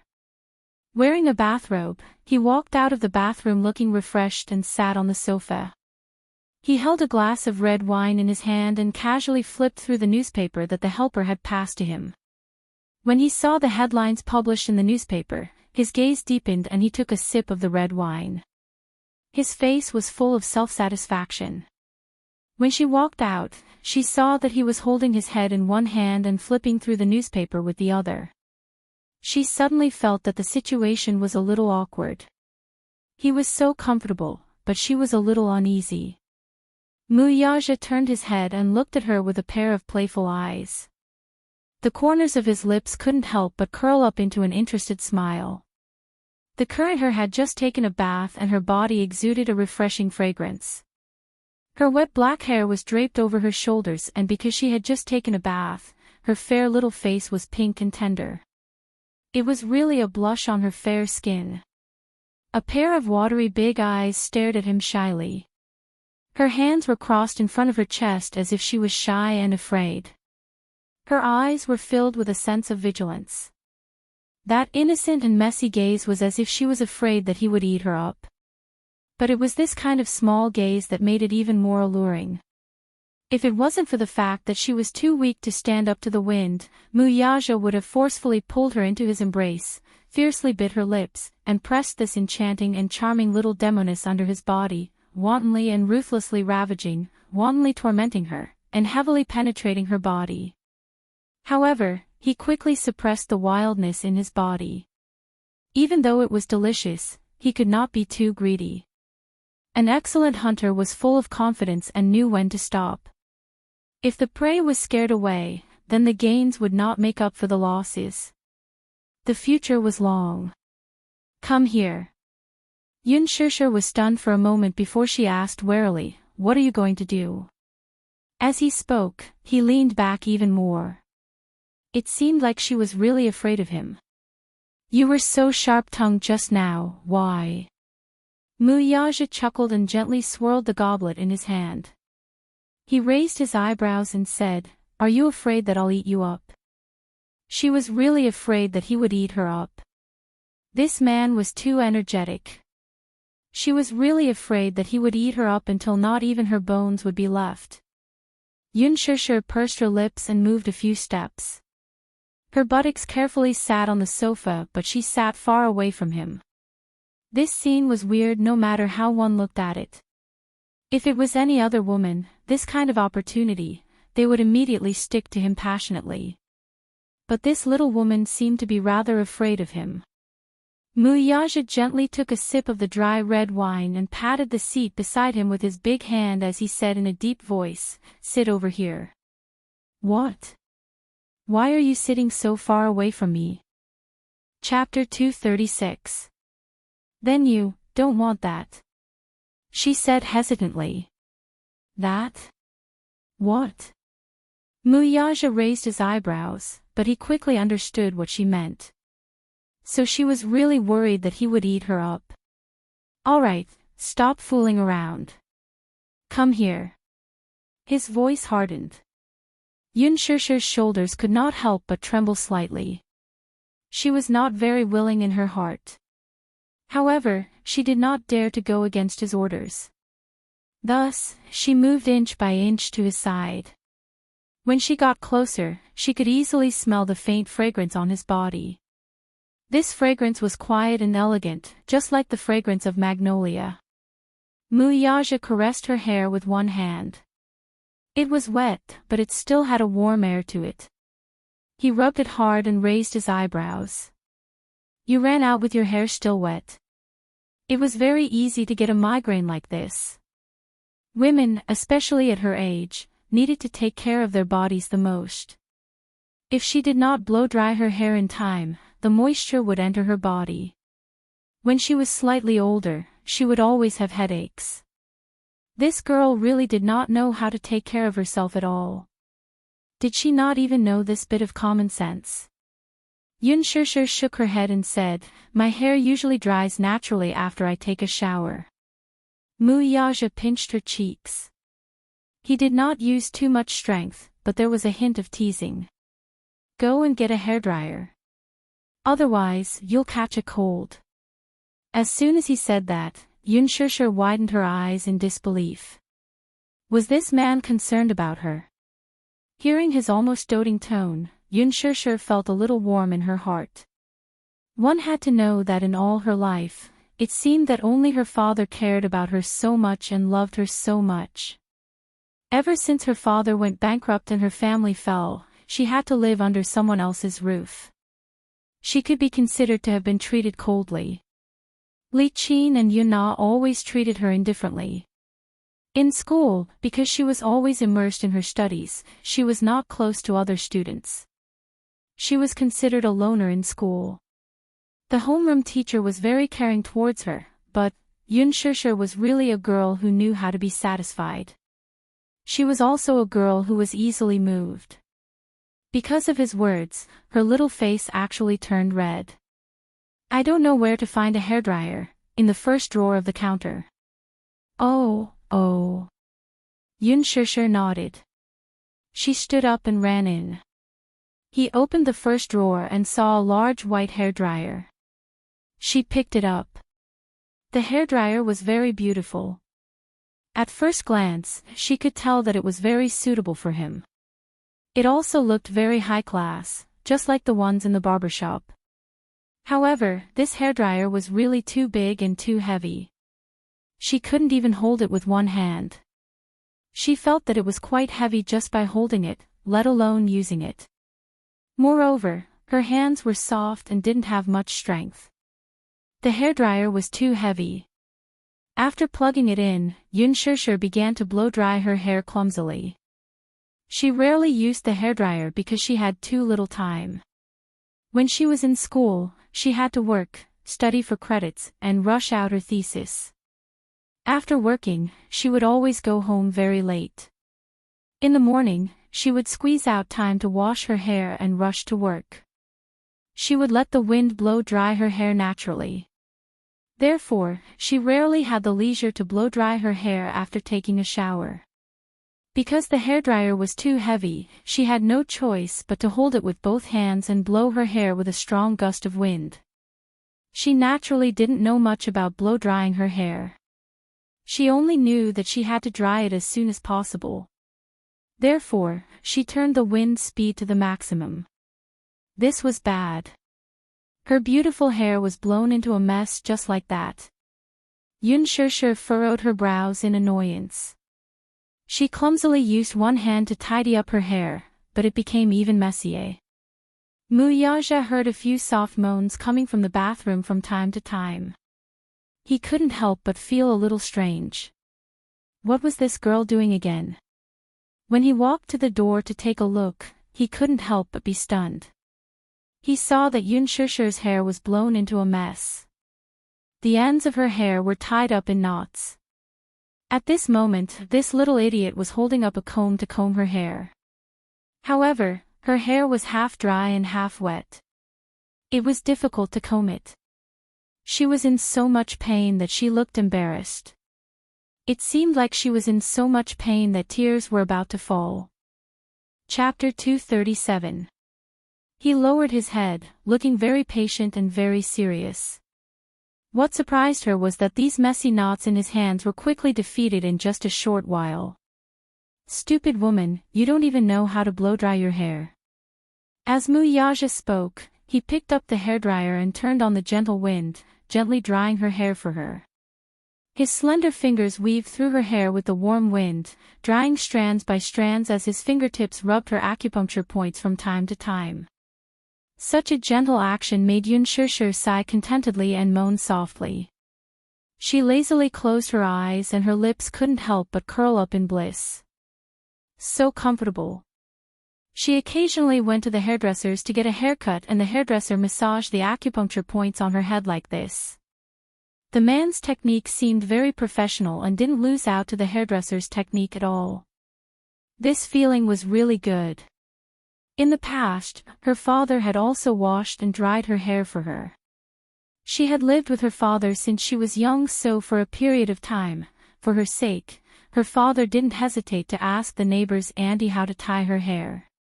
Even though the results weren't very good, the twin ponytails were often one high and one low, and the ponytails were tied so tightly that even her scalp felt tight.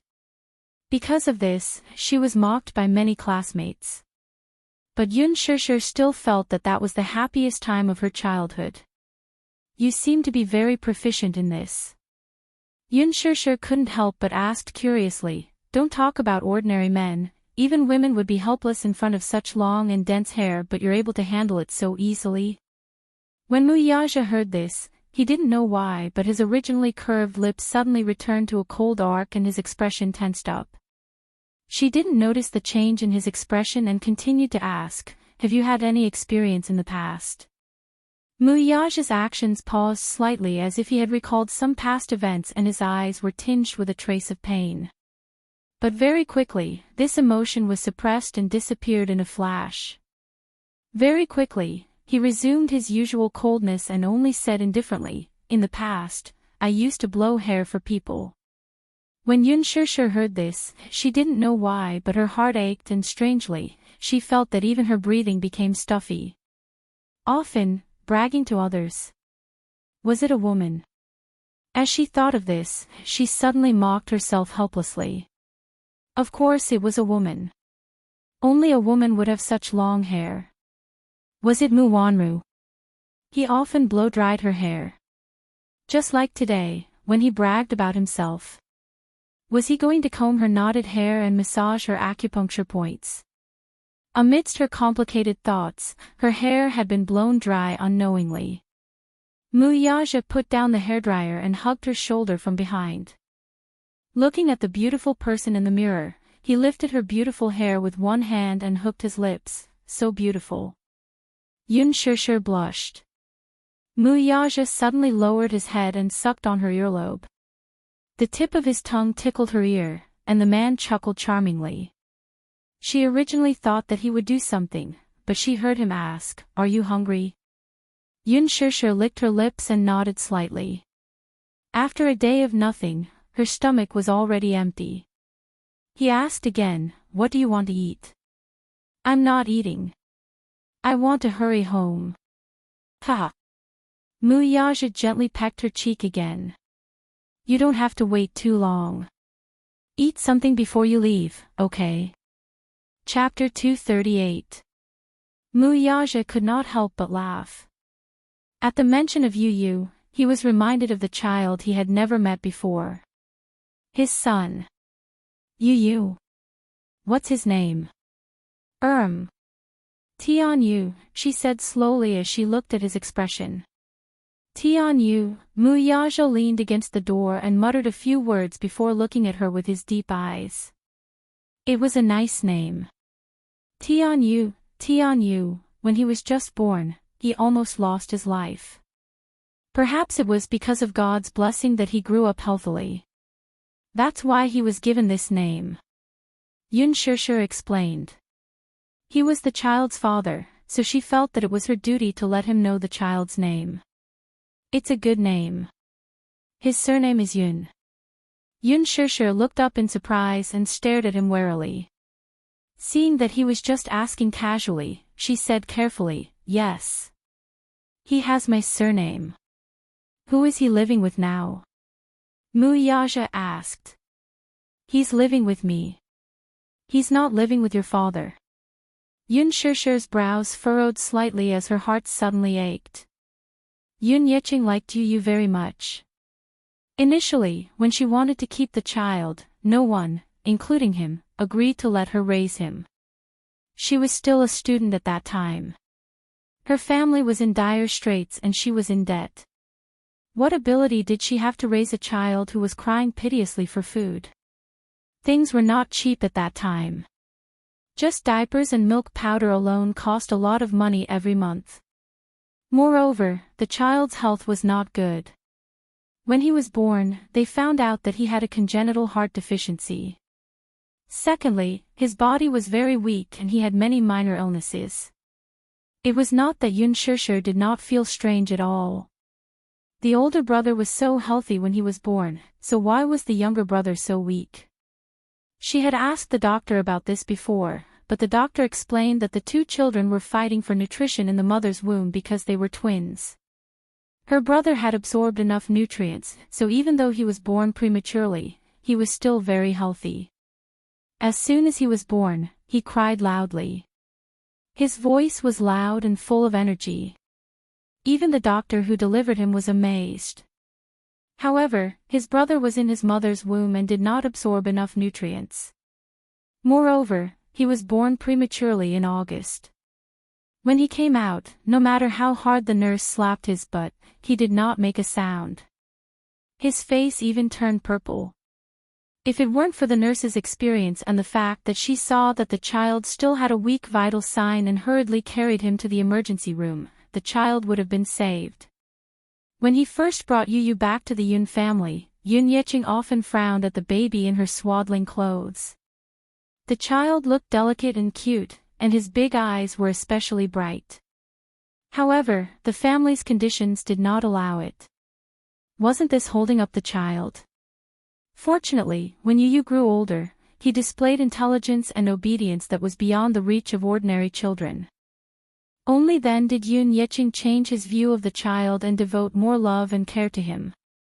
However, his love and care undoubtedly attracted the hatred of Li Qin and Yun Na. Yun Shishir alone had taken away half of Yun Yeching's love and care. Now that this little B** starred had appeared out of nowhere, how could Yun Na let it go? Hence, she bullied Yun Tianyu every 2 to 3 days. There was once when Yun Shishir returned home late.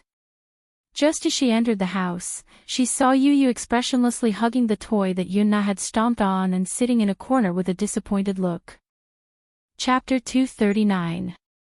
Mommy, is it because Yu is being naughty? Grandma and Auntie don't like Yu. She was heartbroken when she heard that. Yun Na, on the other hand, did not know the truth of the matter. She flew into a rage out of humiliation when Yun Tianyu came and snatched her father's favor from her. Li Qin, on the other hand. She was mean to Yu, and Yun Shishir could not forgive her. She was the one who forced her to sign that contract back then. She sacrificed herself to relieve the Yun family of the huge burden of repaying the debt, yet she was still mean to Yu. How could she forgive her? At this thought, Yun Shishir clenched her fists and slowly said, "Foster mother doesn't like him, so she rented a house outside." She then quickly added, "I'm going back. Yu must be worried sick about me since I didn't go back last night."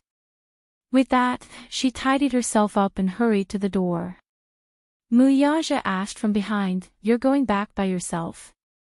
"Yes, I'm going back by myself." He smiled. "There's no traffic here. There's a long mountain road outside the manor. Are you sure you want to go back by yourself?" Yun Shishir fell silent and then looked at him helplessly. "Send me back." Yun Shishir had yet to return, and the sky outside the window was already dark. Yu did not eat much the whole day, so his stomach was growling. If it were in the past, he would definitely prepare dinner and wait for his mommy to come back for dinner, but now that it was already past 7, he was afraid that his mommy would not be back in time. He was too lazy to cook, so he took out the pizza he had ordered in the afternoon from the fridge, heated it in the microwave, and ate it with relish. However, as he ate, he felt really wronged. For the first time in his life, the little lad's tears overflowed and flowed down his cheeks. Initially, he wanted to wipe them away, but the more he rubbed them, the more he could not hold back his tears.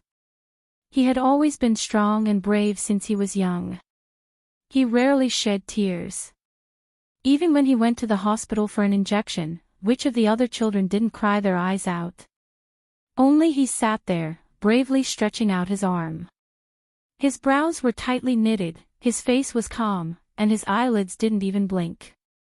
Unless it was under certain circumstances, when he was acting coquettishly in front of his mommy, tears were always part of his act. That was just a small trick she used to act coquettishly. However, this was the first time she had shed tears of grievance. For a long time, no matter how late it was, mommy would always come back to have dinner with him. No matter how busy she was at work, even if she had to work overtime until late at night, she would ask the manager for an hour off to have dinner with him before going back to work. But tonight, mommy stood him up and didn't even call him. Naturally, he felt very wronged. Therefore, the more he thought about it, the more his heart ached, and the tears fell down his cheeks. He reached out his hand and wiped them away fiercely.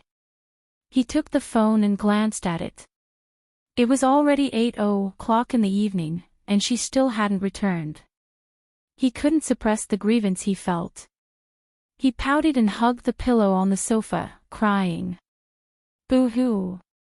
Mommy doesn't want you anymore. Why wasn't mommy back yet? Could it be that she didn't want him anymore now that she had that man?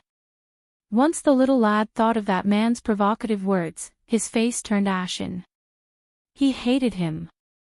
Anyone who wanted to take mommy away from him was a big bad guy. Chapter 240. The little lad's face was full of resentment. If Lee Hanlon were present, his eyes would surely pop out of their sockets from shock. His impression of Yun Tianyu was that he was colder and more mature than the average lad his age. Not to mention tears, he was always calm and collected, as if nothing could affect his emotions. Now, however, he was curled up in the corner of the sofa, letting his body sink in. His eyes were red and swollen from his tears. He had never been this weak, but because of her missing the appointment, he felt a faint sense of unease in his heart. He did not like such a cold and empty house. There was only the sound of the television in the spacious house, and there was no human touch at all. The room was dark. He turned on all the lights, but they could not hide the cold air in the room. Usually, when his mother was at home, she was always cheerful. Even when she was tired, she would sit at the desk and watch him do arithmetic problems. He loved doing arithmetic problems. Although he could calculate the answers in his heart with just a glance, he always pretended to be ignorant in front of his mother. He even counted with his fingers one by one. With his mother by his side, no matter how many arithmetic problems there were, he would always do them with relish. But now, he was the only one at home. Even if he watched his favorite program, he felt that it was no longer interesting. Could it be that it would continue like this? Did that man really love his mommy? True love was not enough, though. That man still had his family, but he had nothing except for his mommy. He was willing to do anything if he did not snatch his mommy away. Just as the little lad was feeling melancholy, his phone suddenly rang. He practically bounced off the sofa with a look of anticipation on his face. He didn't even have time to put on his shoes as he ran to the table barefooted to pick up his phone. When he saw the screen, his face immediately darkened with disappointment. The name Lee Hanlon kept flashing on the screen. He wiped his tears and hung up the phone. His voice was hoarse from crying earlier. He did not want to be laughed at by others, so he ran to the desk and gulped down a few mouthfuls of water. Only when his voice returned to normal did he return the call. "Hello. President Yun, are you asleep?" Yu said, "Not yet." "What's the matter?" His tone was concise and crisp, as if his pitiful and self-reproachful appearance just now was a completely different person. "It's like this. About the information you requested. I've already found it for you." Yun Tianyu raised a brow, but his expression was a little complicated. Previously, he was curious about his background. When he was younger, he often asked about his father's whereabouts. Yun Shishir had always been secretive about his background.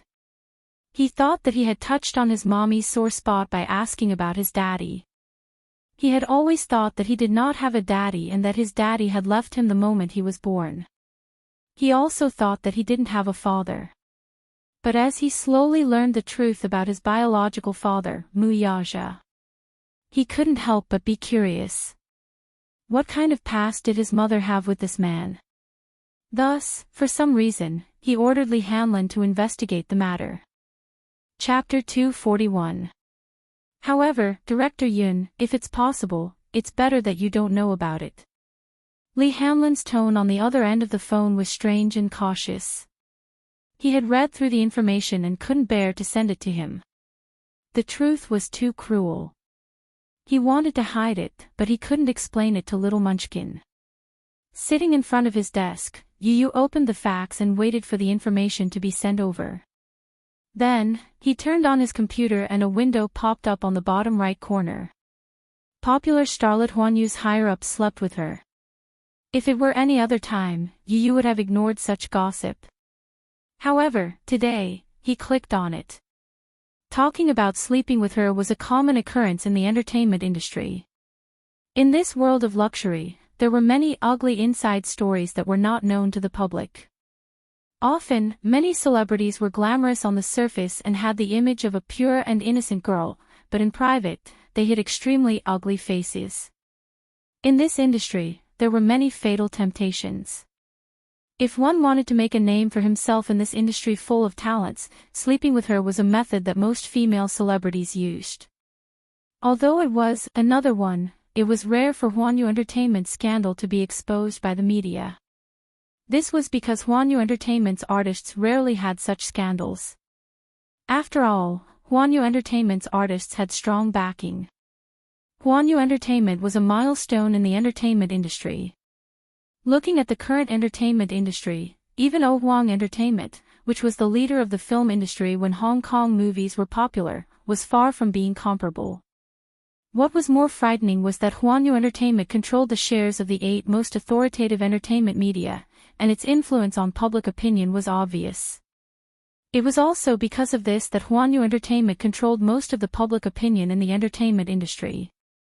Any negative public opinion towards Huanyu Entertainment had always been suppressed by Huanyu. Therefore, Huanyu's scandal of sleeping with an actress was really puzzling. Logically speaking, if this female celebrity was really unlucky and was photographed, Huanyu would privately buy the photo to protect her image. Now, the first to expose this scandal was Huanyu Entertainment's top media company, Xingyu Media. Could it be that this popular starlet had offended some higher-ups in Huanyu, so they wanted to teach her a lesson?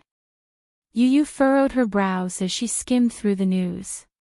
The one who broke the scandal was one of Huanyu Entertainment's most popular actresses, Tang Yu. Early in the morning, Phoenix Entertainment's front page reported the scandal of Tang Yu's overnight stay in a high-rise villa in Huanyu. The evidence was conclusive. In the photo, Tang Yu appeared at the entrance of the villa and walked into the villa with the help of a servant. This executive was a member of the board of directors of Huanyu Entertainment, Li Wenqing. Li Wenqing had always had a bad reputation in the circle. She was even mentioned in the same breath as He Ling. Using his identity as a shareholder, many female celebrities had connections with him. There were rumors that Li Wenqing had a strong taste in certain aspects. She liked to play tricks and do things that were exciting. She was not much better than He Ling Xiang. Chapter 242. It was said that the reason why there was such a big commotion this time was because Li Wenqing's first wife caught them red-handed. The commotion this time was not small. Other than the photos that were leaked, there were also secretly taken videos. Li Wenqing was so impatient that he didn't even close the curtains when he was doing it. It seemed that he wasn't afraid of being secretly photographed. He probably didn't expect that things would develop like this. This report also caused quite a big blunder. On the second day of Huan Yu's annual cocktail party, all the major media outlets had prepared the headlines in advance. All the artist studios had also stayed up late to prepare for today's headlines. However, early in the morning, Xingyu Media was the first to release a notice on the media outlets. They said that they had caught a young actress trying to climb up the social ladder by cheating and had gotten hold of some juicy news. As soon as the notice was released, many media outlets were dumbfounded. No way, the headline that they had painstakingly concocted had been caught off guard by a Qing Yao Jin who had jumped out halfway. At first, they thought that it was an old trick used by the investors to hype up a movie that was about to be released. They were all veterans of the Jianghu, so they were already used to this kind of method. However, they didn't expect that at 7:00 in the morning, once the news about Tang Yu and Li Wenqing's affair was released, it quickly became a hot topic. Seeing that Xingyu Media had taken the lead, all the media outlets couldn't sit still anymore. They all rushed out to dig deeper and more juicy news. Therefore, Tang Yu's old news quickly became the headlines of all the major media outlets. Tang Yu's dark history was dug out by the media from the dust of time, and it was repeated again and again. Before Tang Yu debuted, she was a social support and sat on the stage in a bar. In order to climb up the social ladder, Tang Yu slept with 2 assistant directors and several male leads. Tang Yu and Yang Mi were from the same school, but they were always scheming against each other to get more exposure. Tang Yu bullied a newcomer who just debuted. This time, Tang Yu wished that she could be dug up from head to toe. Her dark history that she couldn't bear to look back on was dug out one by one. The ones who were hurt the most were Tang Yu's loyal fans. On the screen, Tang Yu had always played the role of a naive and sweet girl. Her pure and beautiful image had attracted many otaku fans. However, when they saw the true face of their goddess, it was inevitable that they would be disillusioned. Therefore, her fans became her haters. Tang Yu's followers on Weibo dropped from 10 million to 5 million. Female celebrities who had a close relationship with Tang Yu, such as Yang Mi, began to release drafts to clear their relationship with Tang Yu. Now that Tang Yu was ruined, most of the celebrities who had a good relationship with her chose to protect themselves. In this entertainment circle, there were many people who took advantage of Tang Yu's notoriety to stir up a hot topic. There were many people who hit Tang Yu while he was down. "It's not suitable for children." Yu mumbled and looked at the fax machine. Seeing that the documents had been sent over, she walked over and picked up the stack of documents. She glanced at them and her face stiffened. His hand that was holding the paper couldn't help but tremble. What? What are these? Could this be the truth he wanted? Li Hanlin's hesitant tone rang in her ears. So, this is the reason why he's worried. Just then, the doorbell rang loudly, pulling her out of her thoughts. Yu turned on the CCTV and saw Yun Yeqing's face, who was waiting outside. Chapter 243. Yu was at a loss for a moment before his face sank. Why are they here? If it were in the past, he would definitely put on an innocent and romantic front and call him Grandpa obediently. However, after seeing the documents earlier, he felt a sense of alienation when he saw his father's face. However, in the next moment, he suddenly thought of something and smiled strangely. It seems that this grandpa of his is here to ask for a favor, right? Yu. Is your mommy home? Yun Yeqing seemed a little uneasy. Come in and talk. He opened the door to let them in, but Yu's expression was extremely cold. From the moment he stepped through the door, Yun Yeqing and Li Qin carefully sized him up from head to toe. Yun Yeqing felt a little strange. This child is a little different from before. He could not pinpoint exactly what was different about him. He only felt that this child had suddenly become so cold. There was no smile on his face, and he looked at him coldly and indifferently. He was no longer as close as before. Yu Yu acutely sensed his strange gaze and glanced back at him. His sharp eyes were so sharp that even the experienced Yun Yeqing could not help but be intimidated by them. The look in his eyes was so sharp and sharp. It was not a look that a child of his age should have. Yu Yu, what's wrong with you? Why is he suddenly so cold to me? He used to call me Grandpa affectionately before. What's the reason behind this? I really can't figure it out at the moment. Li Qin snorted. You have no conscience. You don't even call me elder. I don't know how your mommy taught you. Don't you know the rules? Is it up to you to ask how my mommy taught me? Yu Yu retorted coldly. Li Qin could not react in time. She was so angry that her face froze. This child has changed. He has changed. He used to be so submissive when he saw her. Even though she did not like this child, he still called her grandma warmly every time he saw her. Although she ignored him, this child did not forget his manners. Why was he not polite today and even knew how to talk back? Especially that face, it was extremely cold. With just a glance, it was as if the surrounding air was about to freeze into ice. With just one look, she felt a chill run down her spine.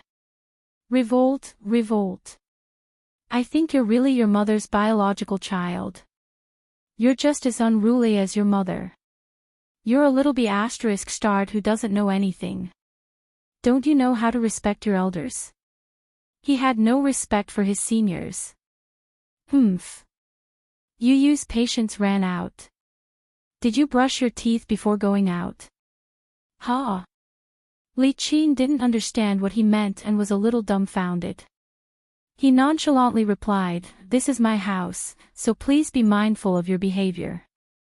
Don't only know how embarrassing it is when I chase you out. You. Li Qin still wanted to say something. At the side, Yun Yeqing could not take it anymore. Just shut up. Li Qin looked at him in surprise and saw him glaring at her. It turned out that the shut up was meant for her. However, looking at his sullen face, she did not say anything for the first time. This time, she was here for something important. Chapter 244. Li Qin found it hilarious. This child is only around 7 years old, yet he acts like an old man. He looks even more experienced than me. How does Yun Shusher educate her child? She tried to strike a conversation with him. What do you know? Wait for your mother to come back, we have something to discuss with her. Yu Yu lifted his cold gaze and swept it across Li Qin. That menacing look in his eyes was like that of a leader who had been through a lot of bloodshed. He was mature and arrogant. Her heart involuntarily shrank. She was actually a little timid because of his gaze and kept her mouth shut.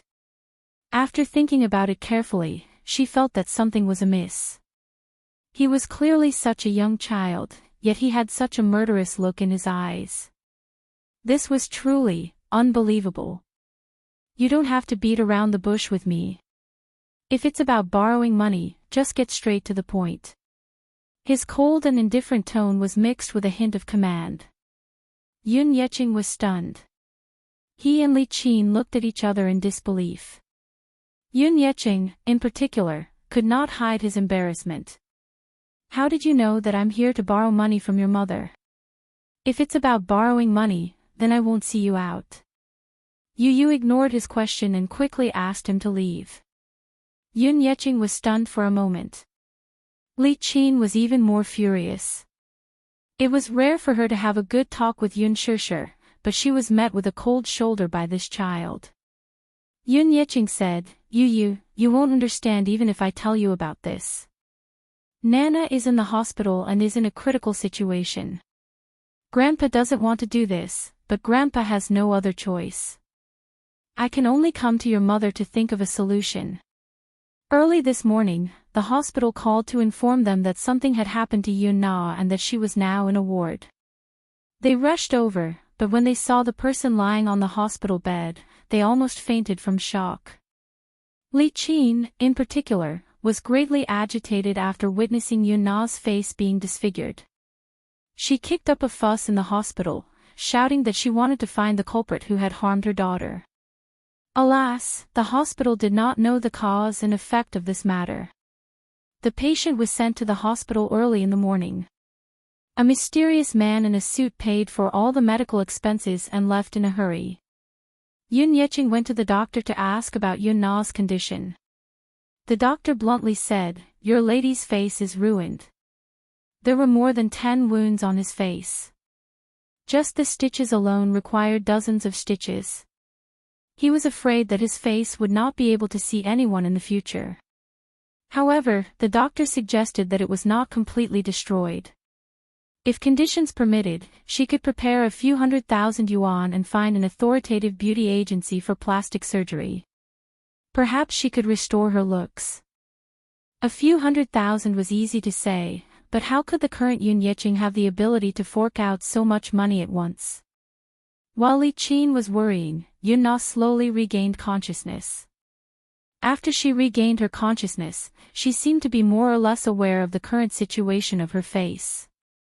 She cried and threw a tantrum, saying that she didn't want to live if her face was disfigured. Yun Yeching was heartbroken. How did this person end up like this for no reason? Which bastard was it that disfigured her daughter? How was his daughter going to live in the future? Chapter 245. The nurse rushed over and gave her a dose of tranquilizer. It was only after she fell asleep that Yun Yeching thought of Yun Shishir. He wanted to discuss with her what to do now. However, how could you not see through their intentions? Now that Yun Na was facing the crisis of losing her looks, she naturally wanted to raise money for plastic surgery. This was especially so for Li Qin. She could not wait to squeeze his mommy dry before giving up. In the past, she used to call her a little b******. Now that her biological daughter was in trouble, she shamelessly came to talk about being a family. He felt that it was hypocritical. In the past, he used to call her a grandma, and Yun Yeching a grandpa, on account of his mommy. Now that the truth of what happened 6 years ago was out, he would no longer be sentimental. You, how can you speak to your grandpa like that? How can you be so rude at such a young age? Li Qin reprimanded him sternly. Grandpa. He. I won't admit that I have a grandpa.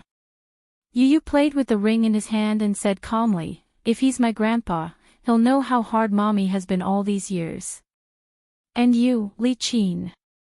I used to call you grandma, but you ignored me. For the past 6 years, you didn't care about mommy and me. Why didn't you think that she's your daughter and I'm your grandson back then? Now that you're in trouble, it's too late for you to bring out your so-called familial love. Yun Yeching's body stiffened. His face was livid. All these years, he had not fulfilled his responsibility as a father. He felt that he owed this daughter of his. However, Yu's attitude toward him was too different. He could not figure out what was going on. Li Qin was displeased and lost her patience. You can't say that. What did the Yun family not treat her well? Even if they neglected her, it's just a small conflict. Blood is thicker than water. No matter what, your grandpa is still your biological grandfather, isn't he? He.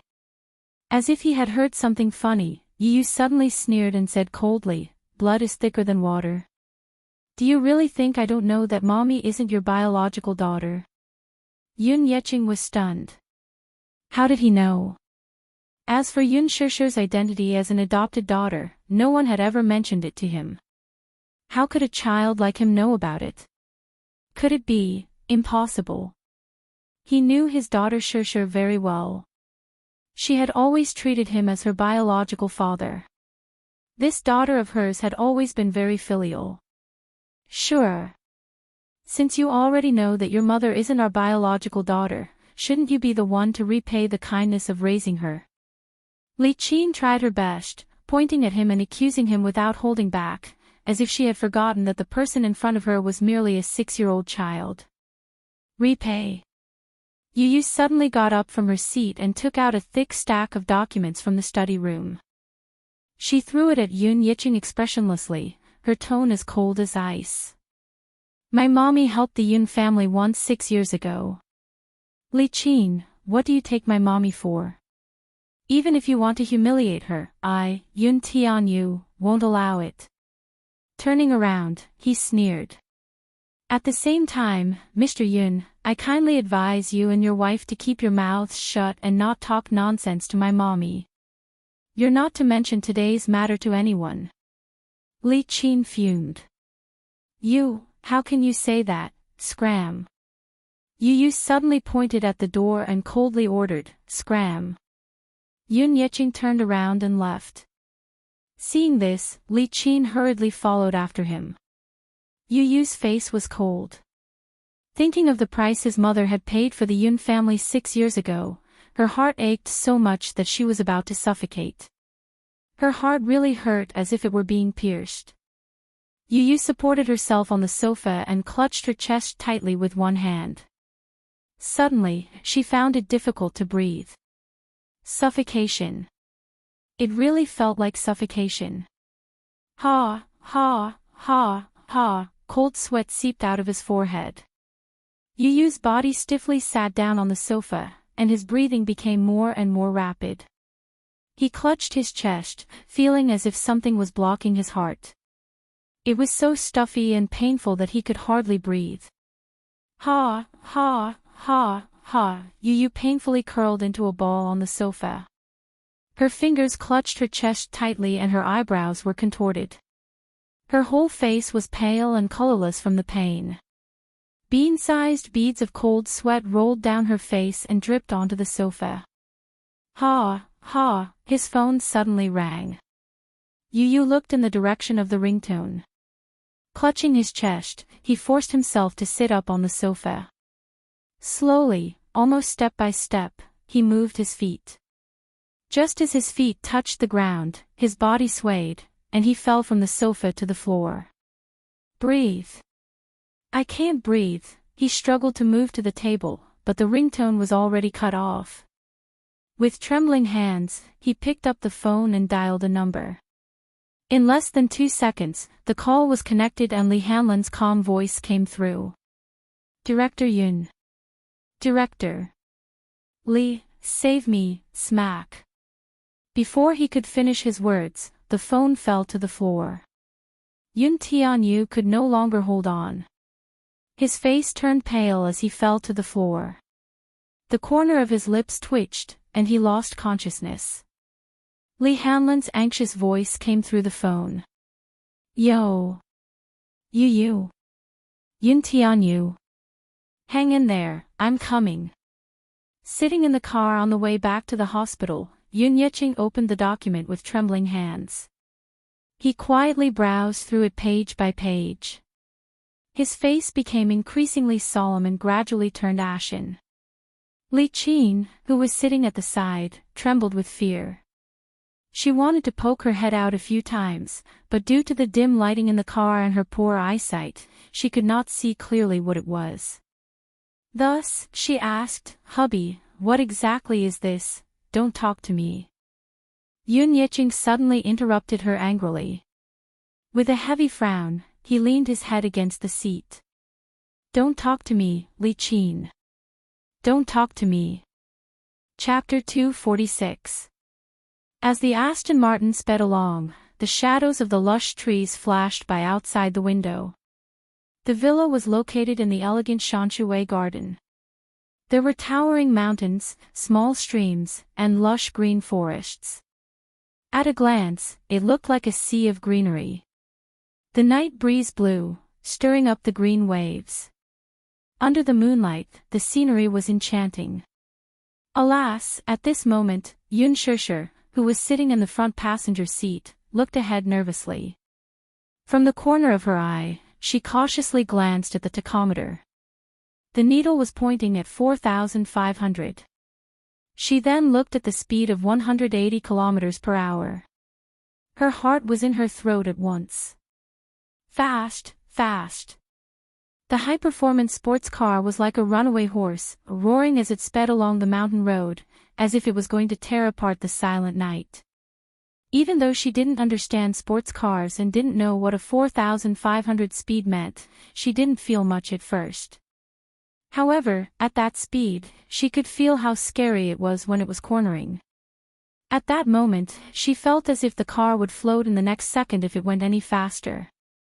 When they left the villa, they had to go through a long mountain road. There was only a railing on the side of the road, and below the railing was a cliff. If they hit the railing, the consequences would be unimaginable. Even though the railing looked sturdy, it would be weak under the impact of the sports car. It was as if it didn't exist and existed in name only.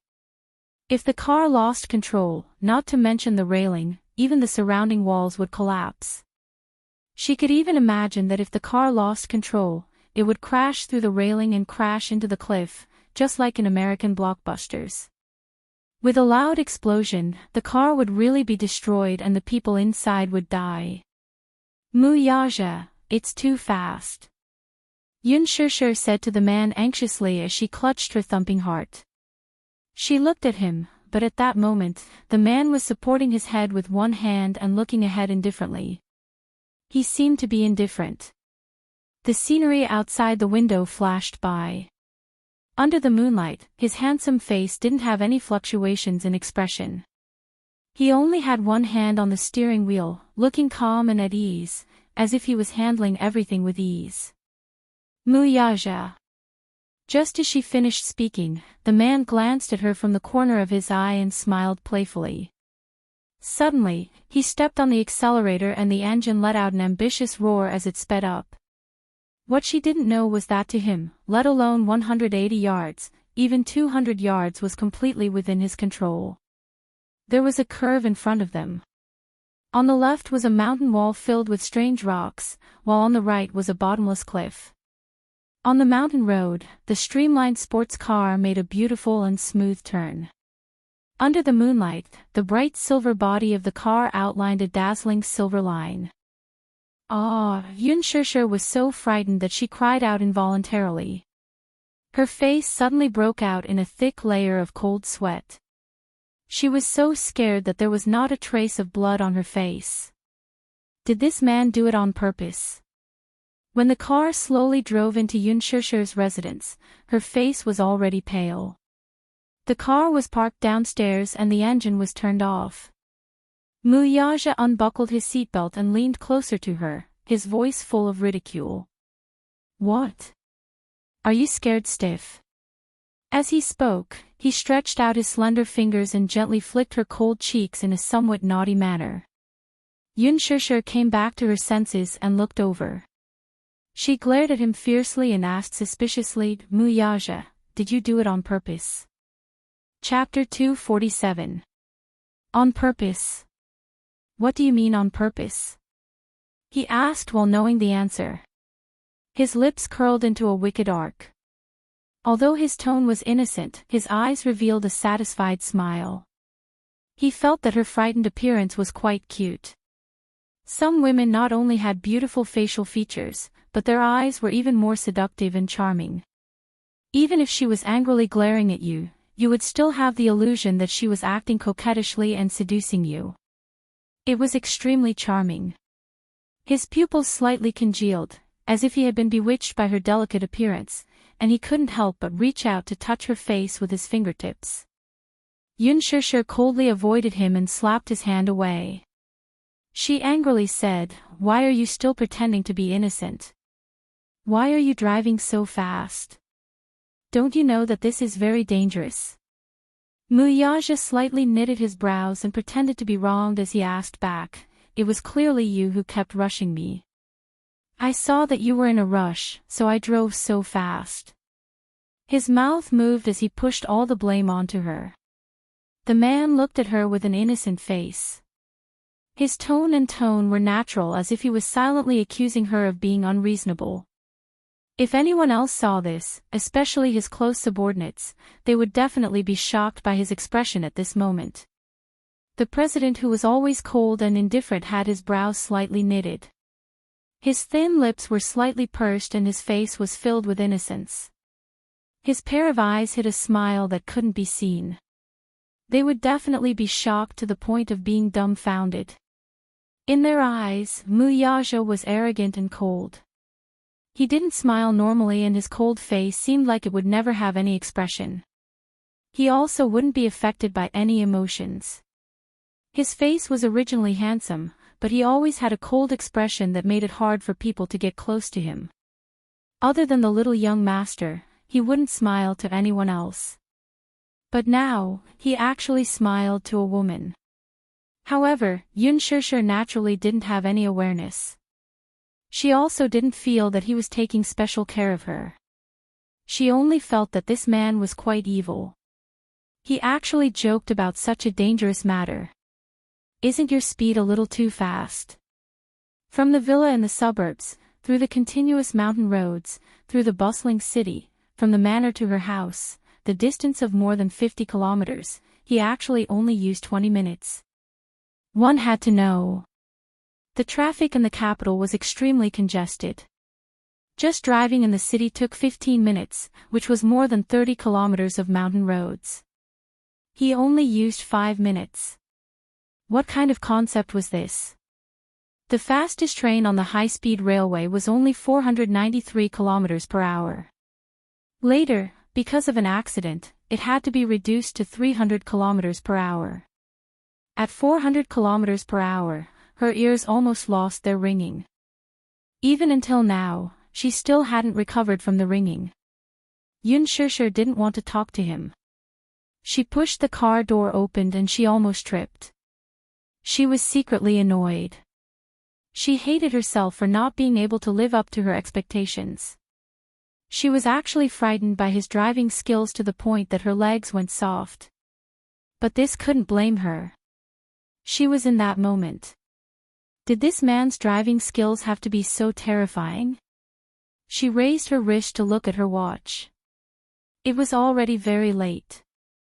You should be asleep, right? Chapter 248.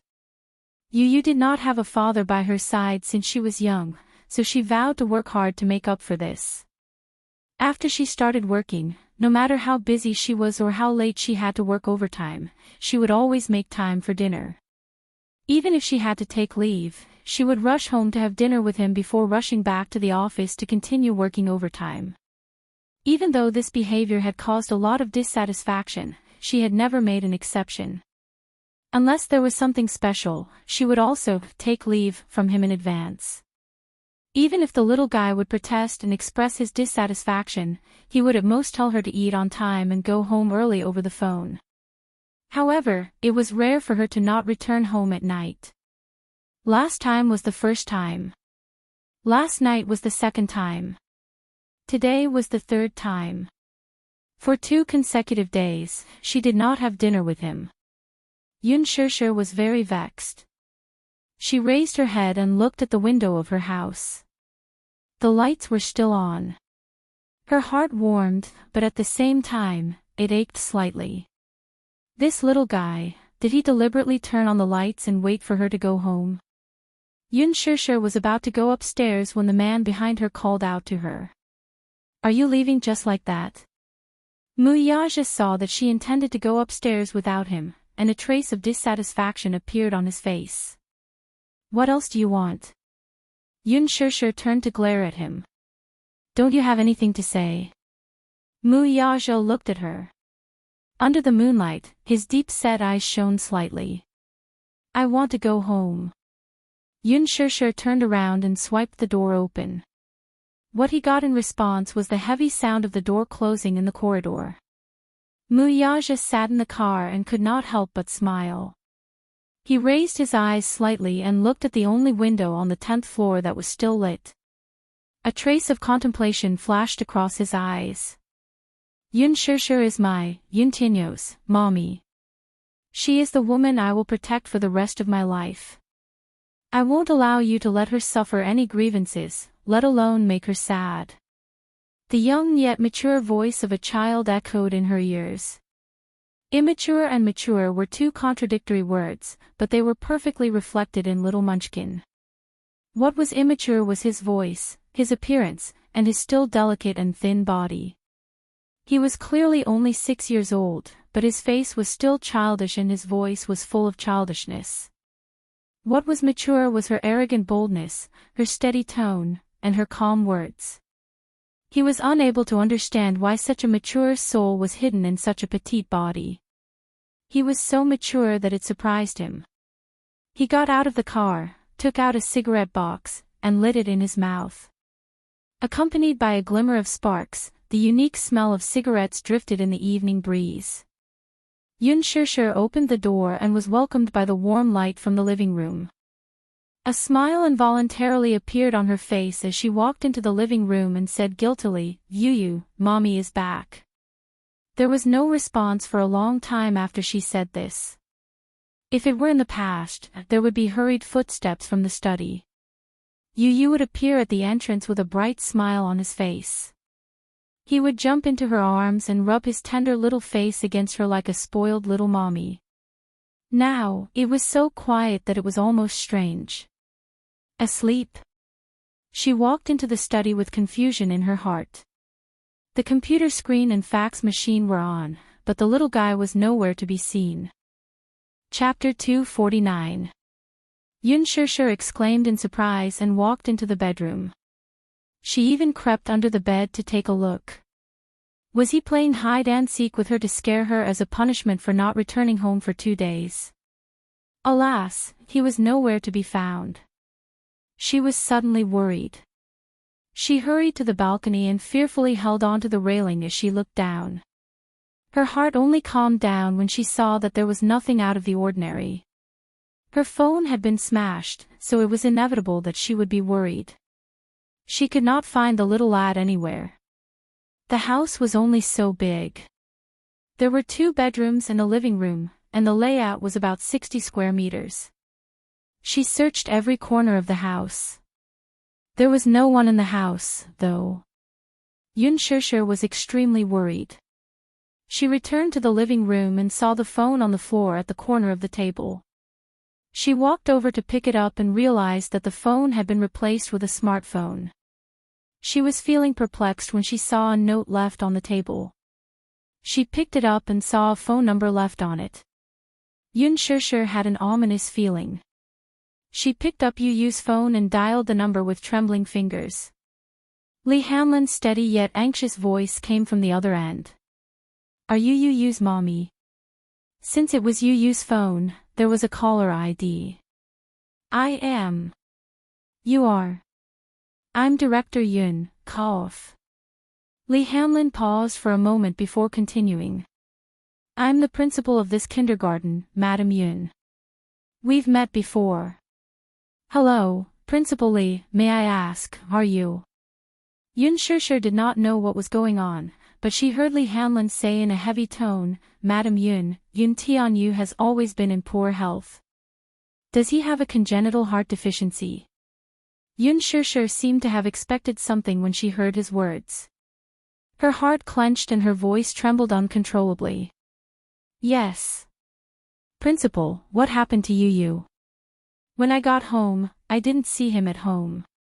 There was a note for you on the table. He's in the hospital now.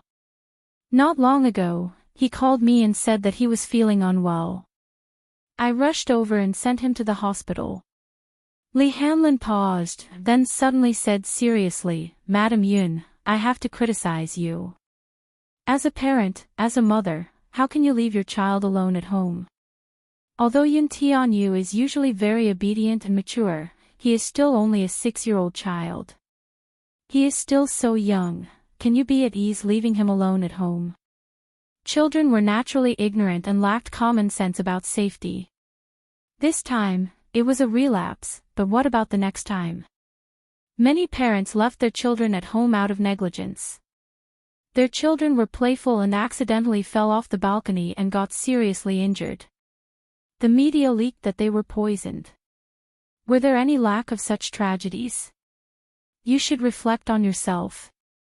Yun Shishir was worried sick. When she heard Lee Hanlon's reproachful tone, her eyes welled up with tears. She also blamed herself immensely. Yes, Yu is only 6 years old. How could she leave him alone at home? His health was not good to begin with, so she should take good care of him. However, she was so irresponsible. Not only did she leave him at home for a day and a night, but she did not even fulfill the most basic responsibility of a mother when the child was hospitalized because of his illness. What cocktail party? She should not have attended it. What alcohol? She clearly knew her alcohol tolerance, so why did she have to be so stubborn? She should not have drunk. Not to mention a glass, she should not have even taken a sip. Chapter 250. She covered her mouth and asked anxiously with reddened eyes, I'm sorry, Principal. It's all my fault. Where's Yu?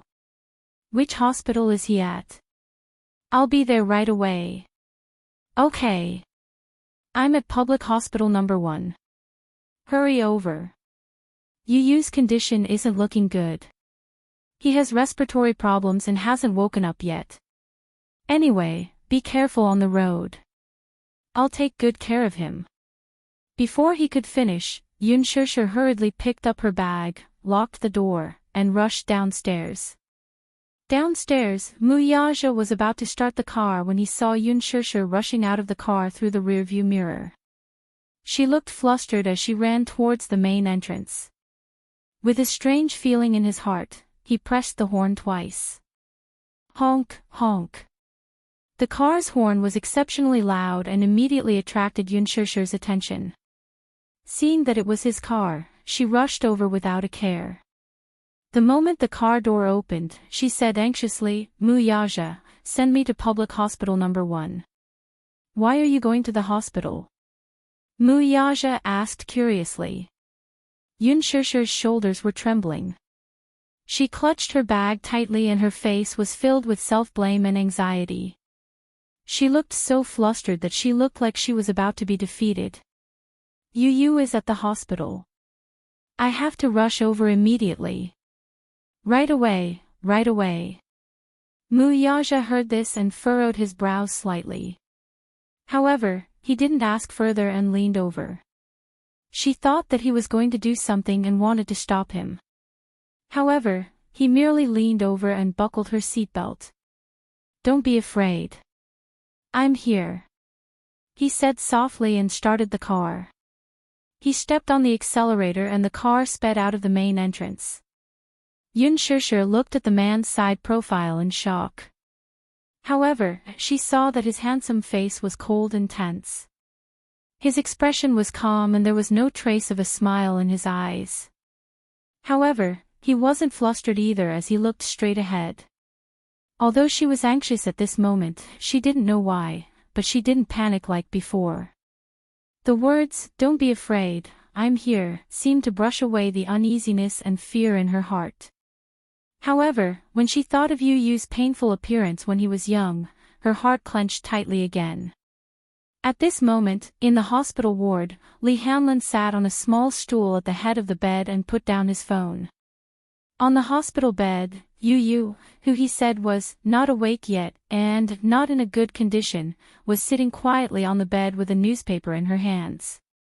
Seeing that he had hung up on Fairy Tale, she put down the newspaper and crossed her arms. She leaned against the headboard and looked at him with a serious expression. She blinked her big black eyes and saw that he had put down his phone. She quickly asked, "What did you say?" He hung up.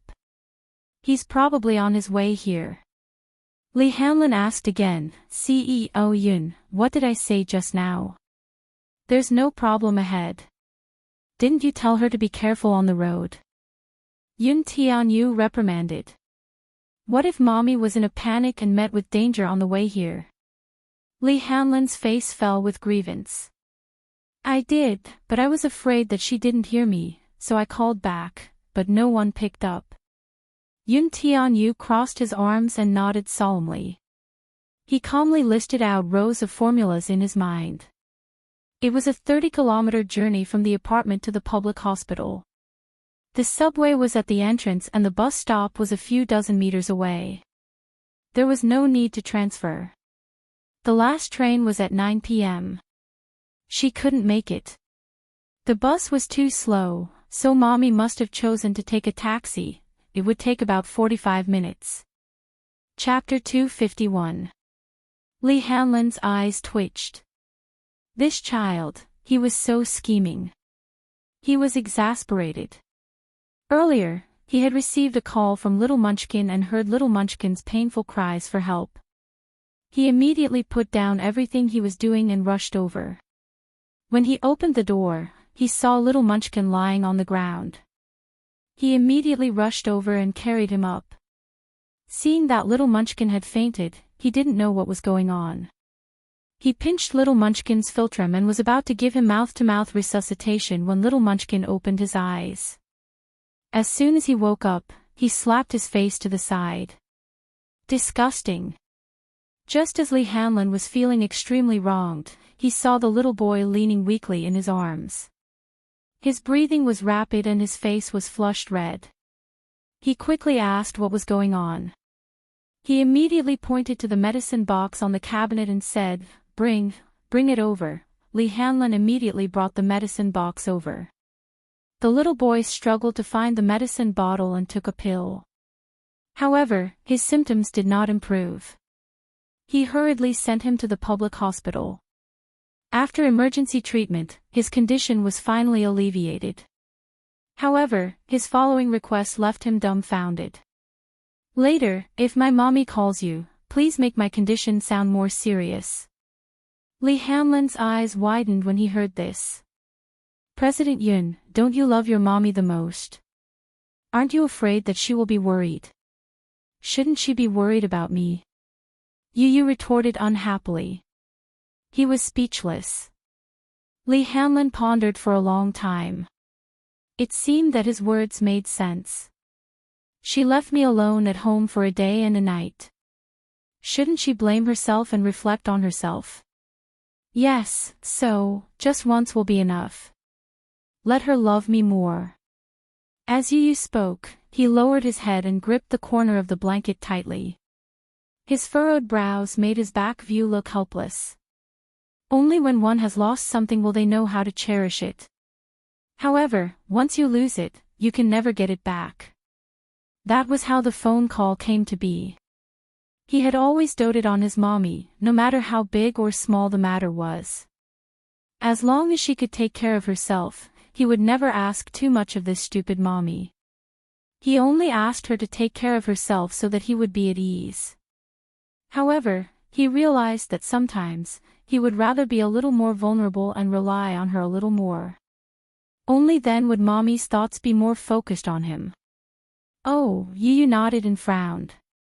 "I don't think it's serious enough." "What's not good?" "You shouldn't say that." He was silent for a moment, his eyes cold. Suddenly, he said, "You should say that I almost died." Yun Tianyo's sinister smile sent a chill down Lee Hanlon's spine. This child was truly unfathomable. Was he really only 6 years old? However, his words were not an exaggeration. If he had not arrived in time, Yun Tianyo's condition would have worsened, and it would have been very dangerous. Lee Hanlon understood that the reason why he had asked him to say this was just a means. A child's world was extremely simple. They did not know how to beat around the bush or how to use tricks. Although Yun Tianyu was considered outstanding among the children, his outstanding EQ and IQ were unattainable by the other children. However, deep down, he was also incomparably simple. He only knew that if he appeared a little more vulnerable and pitiful, his mommy would show more love and care for him. Yun Tianyu slowly lay down and said in a low voice, "I can't lose to that man. I must get mommy's heart back." Chapter 252. The car stopped at the entrance of the hospital. Yun Shishir hurriedly alighted from the car and jogged toward the inpatient department. Mu Yaja parked the car and quickly chased after her. When she entered the inpatient department, she quickly took out her phone to call Lee Hanlon, only to realize that her phone was out of battery. Yun Shishir bit her lower lip in frustration. She had been careless and did not bring the note with the number with her. She did not even know which floor and ward Yu was in, so she could only bite the bullet and walk toward the nurse's desk. She was halfway there when someone called out to her from behind. Yun Shishir. You're here. Yun Shishir turned around in surprise and saw Li Qin, who was standing behind her, looking at her in surprise. Her face stiffened and she was a little surprised. Why was she here? Yun Shishir asked curiously, why are you here? The child is in the hospital. I just rushed over. Have you heard about this, too? For some reason, Li Qin's tone toward her was very polite. She was no longer as sarcastic as before. With a smile on her face, her tone was very gentle. Li Qin was not like this in the past. Whenever she saw her, she would look mean and speak with a sharp tone. She could not get used to the stark contrast now. The child was injured. Yu. Could it be that Principal Li contacted her father and the rest to inform them to pay the hospital fees? That should be it. When Yun Tianyo's illness flared up, the principal did not contact her when he sent the child to the hospital. He should have contacted Yun Yiqing immediately.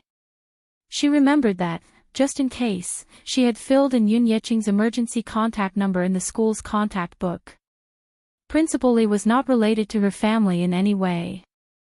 When the child was injured, he rushed to the hospital immediately. They were already very grateful. How could they expect him to pay the hospital fees for free? Principal Li must have contacted Yun Yiqing. When he learned that something had happened to Yu, he rushed over and paid the hospital fees for the child. However, Li Qin's attitude made her feel strange. In the past, she had always been annoyed with Yun Tianyu. Why now, did you also just rush over? Yun Shishir asked. Yes, your dad is here too, but he just went to pay the bill.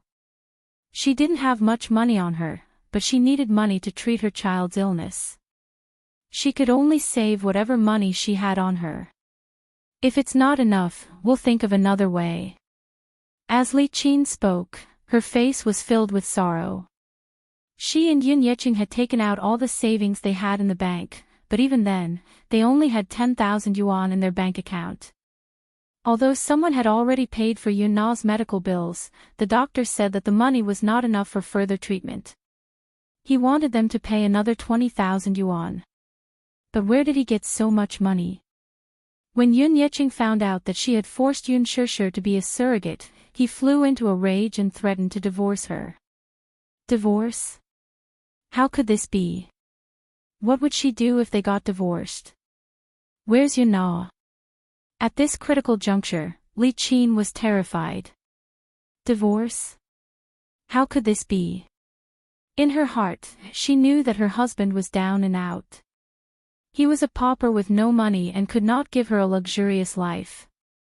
However, if he were to divorce her now, what should she do? She was used to living the life of a rich lady.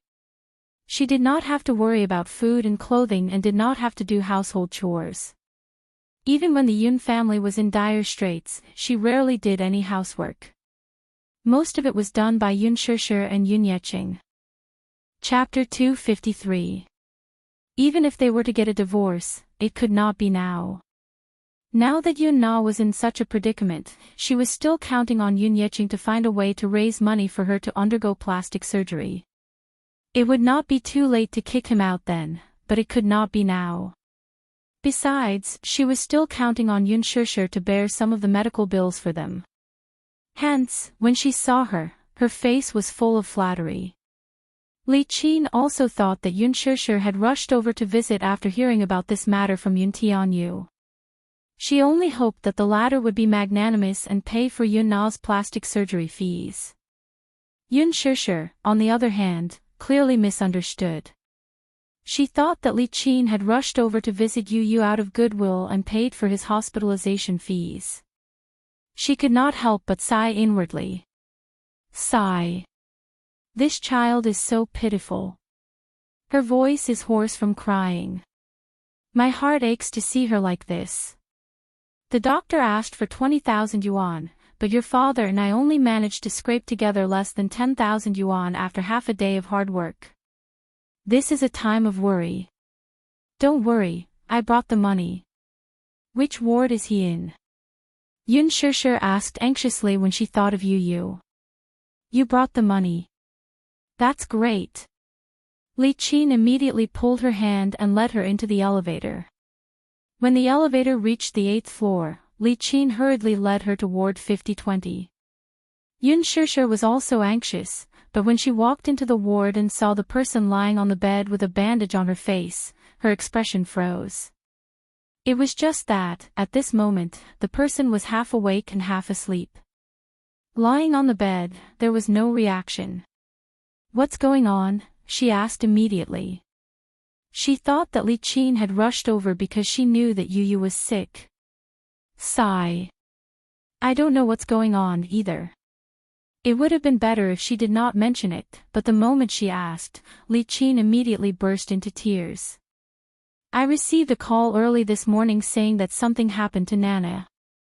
Your father and I rushed to the hospital and saw her like this. Your father's heart ached so much that he cried behind my back. Yun Shishir's expression became more and more unsightly. She looked at Yun Na on the hospital bed with a complicated expression. Li Qin was still crying at the side and said, the doctor said that this child's face was cut several times and had to be stitched up with dozens of stitches. It seemed like it was cut by a blade. Some of the wounds were shallow, while others were very deep. There were several slashes. Wasn't this a deliberate attempt to harm others? The doctor said that the child's face was ruined. However, if they could gather enough money, they could go to a beauty clinic for plastic surgery. Perhaps they could recover their looks. Shishir, can you think of something? Yun Shishir was stunned, but her heart turned cold. She thought that Li Qin had some kind intentions. Yes. When she was young, she had a high fever and was hospitalized with pneumonia, but Li Qin had never once visited her. How much would she care about Yu when he was sick? Think of something.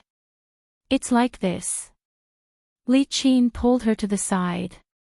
Her face was polite, and her tone was rare and gentle. Nana's face is disfigured, but the doctor said that if we could gather $500,000, we could get plastic surgery to recover her looks. You know that Nana has always been very vain. When she woke up and found out that she was disfigured, she tried to kill herself. Your father's heart ached and he blamed himself. Can you think of a way to gather $500,000? 500,000. Where do I get $500,000? Yun Shishir interrupted her. Her face turned even colder. Chapter 254. It was no wonder that Li Qin no longer mocked and ridiculed her when she saw her. It turned out that she was hoping that she would raise money for her daughter's plastic surgery. Even though she didn't know what had happened to Yun Na that caused her face to be slashed dozens of times for no reason, didn't she go straight home after leaving the cocktail party yesterday? But so what? Whether or not she was disfigured, whether or not she could be saved, to put it bluntly, even if she died, it had nothing to do with her. Li Qin usually called her a little b*tch, but once she realized that she still had some value, she would stick to her. Was she trying to squeeze every last bit of value out of her? She wouldn't be foolish again. Sure. Li Qin saw that her attitude was cold, and her face turned stiff. She was about to flare up, but when she remembered that all her hopes were pinned on her, she could only swallow her anger and say calmly, "You can't be so heartless. Could it be that you're so heartless as to watch your own sister commit suicide?" "What do you mean by that?" Yun Shishir smiled mockingly. "I didn't cause her to be like this. Are you trying to push the blame to me?" "That's not what I meant. How can you criticize me like that?" Li Qin was also anxious. Moreover, I didn't ask for too much. The doctor said it's 500,000. It's only 500,000. To you, it should be a small amount, right? 500,000. You just said a few words, and I have to give you so much money. Yun Shusher suppressed the anger in her heart. I don't have it. You have it. Li Qin raised her voice. Why don't you have it? A few days ago, I saw you carrying an Armani handbag. That brand easily costs hundreds of thousands, and the more expensive ones are in the millions. You're telling me that you don't have money. Are you really so heartless as to leave her in the lurch? I was. Yun Shusher frowned. When she heard Li Qin mention the gown, she felt gloomy. She wanted to explain, but on second thought, there was no point in saying so much to her. Hence, she rejected her with one sentence. I don't have money. You're so heartless. In any case, you should at least consider your father's kindness in raising you. Now that your sister is in such a miserable state, can't you do some good and think of a way to save her? Li Qin said bitterly. Suddenly, she said, to be able to afford such expensive clothes, you must have a big boss supporting you outside. As soon as he finished speaking, Yun Shusher's face immediately turned pale. She actually said such unpleasant words with such a relaxed expression. There was more than one bed in this ward. The family members of the other patients were also present. They all looked at her curiously. Li Qin's words were straightforward, but her meaning was shallow. She was simply saying that since she could afford to wear Armani, she must have a sugar daddy outside. But with so many people present, she didn't care at all. For a moment, everyone in the ward, including the patients and their family members, stared at her with colored glasses. From time to time, they would point at her, shake their heads, and sigh. When they saw Yun Shusher walk into the ward, they were amazed. This girl was really fresh and beautiful. But they didn't expect that such a beautiful girl was actually a kept mistress. As a result, those gazes that were either filled with amazement or admiration turned into contempt and disdain. Chapter 255. Although she never cared about how others looked at her. What she hated was why Li Qin was always so harsh with her words. I didn't.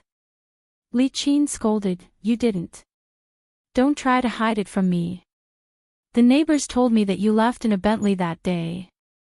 Don't tell me that you bought the car yourself. Yun Shusher was shocked. On the day of the cocktail party, Gu Xingzi did drive a Bentley when he came to pick her up. The Bentley drove into the neighborhood.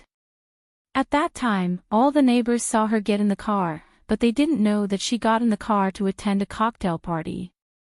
They only thought that she had a man outside, and with that kind of dirty identity.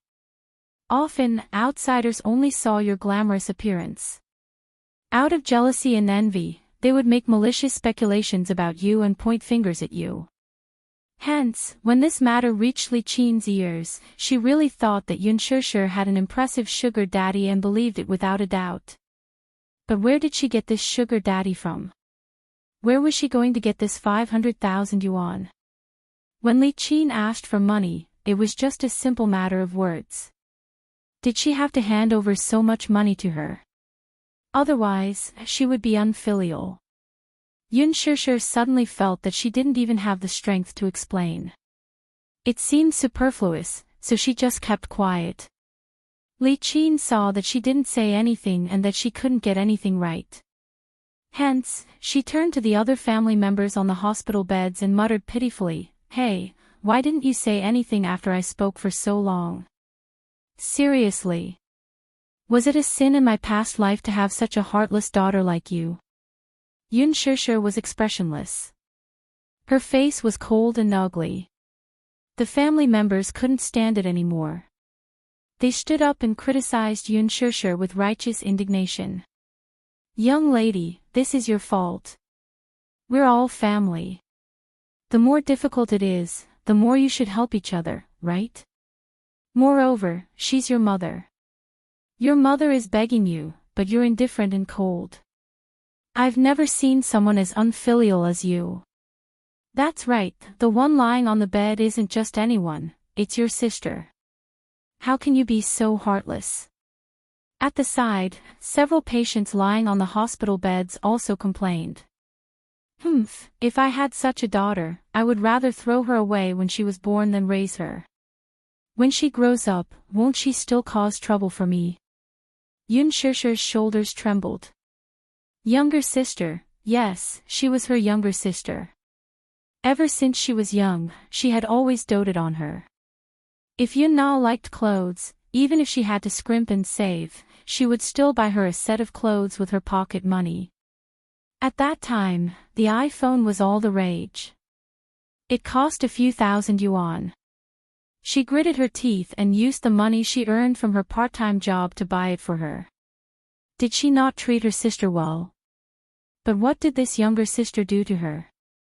Seeing that someone had stood up for her, Li Qin appeared to be in the right. However, she looked aggrieved and helpless. You guys don't know. She's not my biological daughter. My husband and I adopted her. She's been estranged from me since she was young. Adopted? When everyone heard this, they were shocked. Then, everyone was furious. What an ingrate. I was wondering how can a biological daughter be so heartless?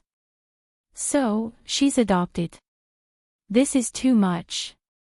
You don't know how to be grateful at all. If your mother didn't adopt you, would you have the happy life you have today? Why don't you think about whose blessing it was that you were able to grow up to this age? Yun Shishir finally understood what it felt like to be unable to explain herself. At that moment, she was worried about Yu. She was anxious and turned to leave. Seeing that she was about to leave, Li Qin immediately walked up to her and grabbed her arm. Yun Shishir was annoyed and pushed her away. Li Qin fell to the ground, opened her throat, and started to cry. You're hitting me.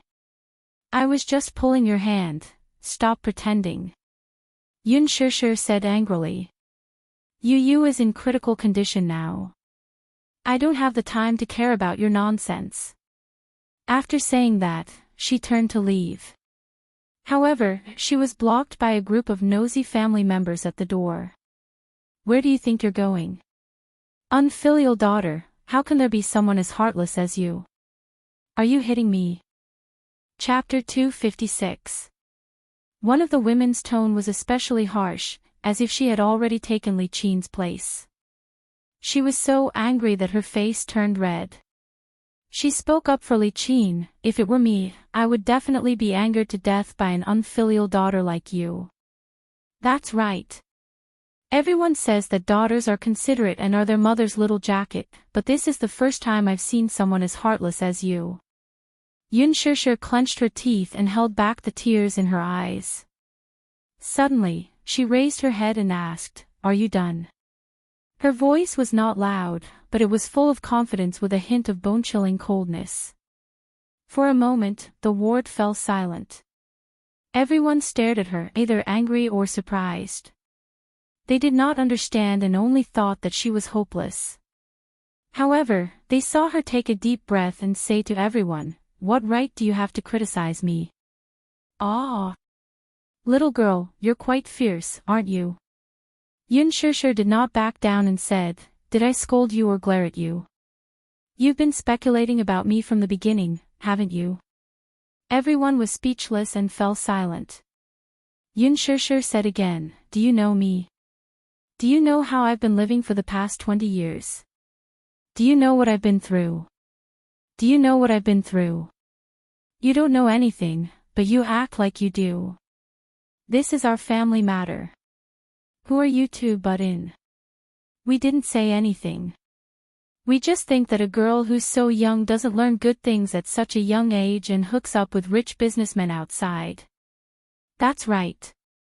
Shameless, breaking into other people's families and not learning good things. People like you are the scum of society. Li Qin said, Don't say any more. I've lost all my face. Sigh, adopted children are not as close as biological children. There's nothing we can do about it. It's one thing to be filial, but it's another thing to be immoral. She's such a young girl. Why did she have to learn to be a mistress? Yun Shishir stood alone in the whirlpool of public opinion. Among the crowd, her back view looked a little lonely. However, just as everyone was condemning her, a man's elegant voice interrupted them. Mistress. Everyone turned their heads and saw a slender, mature man leaning against the door with a cold expression. His face was as handsome as a god, but there was a faint displeasure written on it. When Yun Shishir saw him, she couldn't help but feel embarrassed. She lowered her head and looked embarrassed. Yun Na also opened her eyes. In fact, she had been awake for a long time. She was just pretending to be asleep. She was in a depressed mood. The wound on her face was inflamed, swollen and painful. Now that Yun Shishir was unwilling to take out money to treat her face, she became even more angry. However, she was secretly pleased to hear that everyone was helping Li Qin to criticize Yun Shishir, despite not knowing the facts. A man's cold voice woke her up. When she opened her eyes, she saw Mu Yaja standing at the door. Mu Yaja, the CEO of Mu Group. Why was he here? When Li Qin saw him, she was petrified as if she had been struck by lightning. Yun Na did not recognize him. She had sharp eyes. She did not know who this man in front of her was, but she noticed that this man's facial features were similar to Yun Tinyo's. Although they were similar, it was more than that. That pair of eyes, that high nose bridge, and that good-looking thin lips were exactly the same. Chapter 257. Could he really be the child's biological father? Li Qin was stunned. She scrutinized the handsome man in front of her. Armani's handmade shirt, tailored slim-fit trousers, expensive leather shoes, and an expensive watch on his wrist. Unlike those nouveau riche, this man exuded the aura of a true aristocrat. With one look, one could tell that he was from a prestigious family and was either rich or respectable. Li Qin was so shocked that her eyeballs were about to pop out. She knew that Yun Tinyo's biological father was a rich man. Such a generous remuneration was not something an ordinary rich man could afford. However, she did not expect this employer to be so handsome. Moreover, he looked very young, about 25 or 26 years old. Could it be that he was not married yet? If that was the case, then she regretted it a little. If she had known earlier, then back then, would she not have let Yun Shishir off so easily? Li Qin clenched her fists as a flame of jealousy rose in her heart. Back then, Yun Yeqing had a pretentious relationship with the deputy director of a private hospital under Dishing Financial Group due to business reasons. Li Qin used this opportunity to learn from the deputy director that the Mu family was secretly looking for a surrogate mother. Although the conditions were harsh, the remuneration was very generous. Hence, she had an idea about Yun Shishir. At that time, Yun Shishir was only 18 years old. She was as beautiful as a lotus in clear water and was very outstanding. Hence, under repeated pressure, she brought Yun Shishir to sign the contract. She even gloated over her employer's misfortune, thinking that he would be an ugly and obese middle-aged man. She was overjoyed at the thought of the B***starred she hated the most being trampled on by a fierce-looking man. However, now that she saw it, it was undoubtedly a ruthless slap to her face. If only she had known earlier, she would have let Yun Na do it. Perhaps, if that child had worked harder, she would have become a phoenix and become the Mu family's young mistress.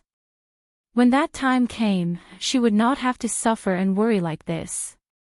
Not only Li Qin, but everyone in the ward was stunned. They had never seen such a handsome man. His face, which seemed to have been cast by a knife, was cold.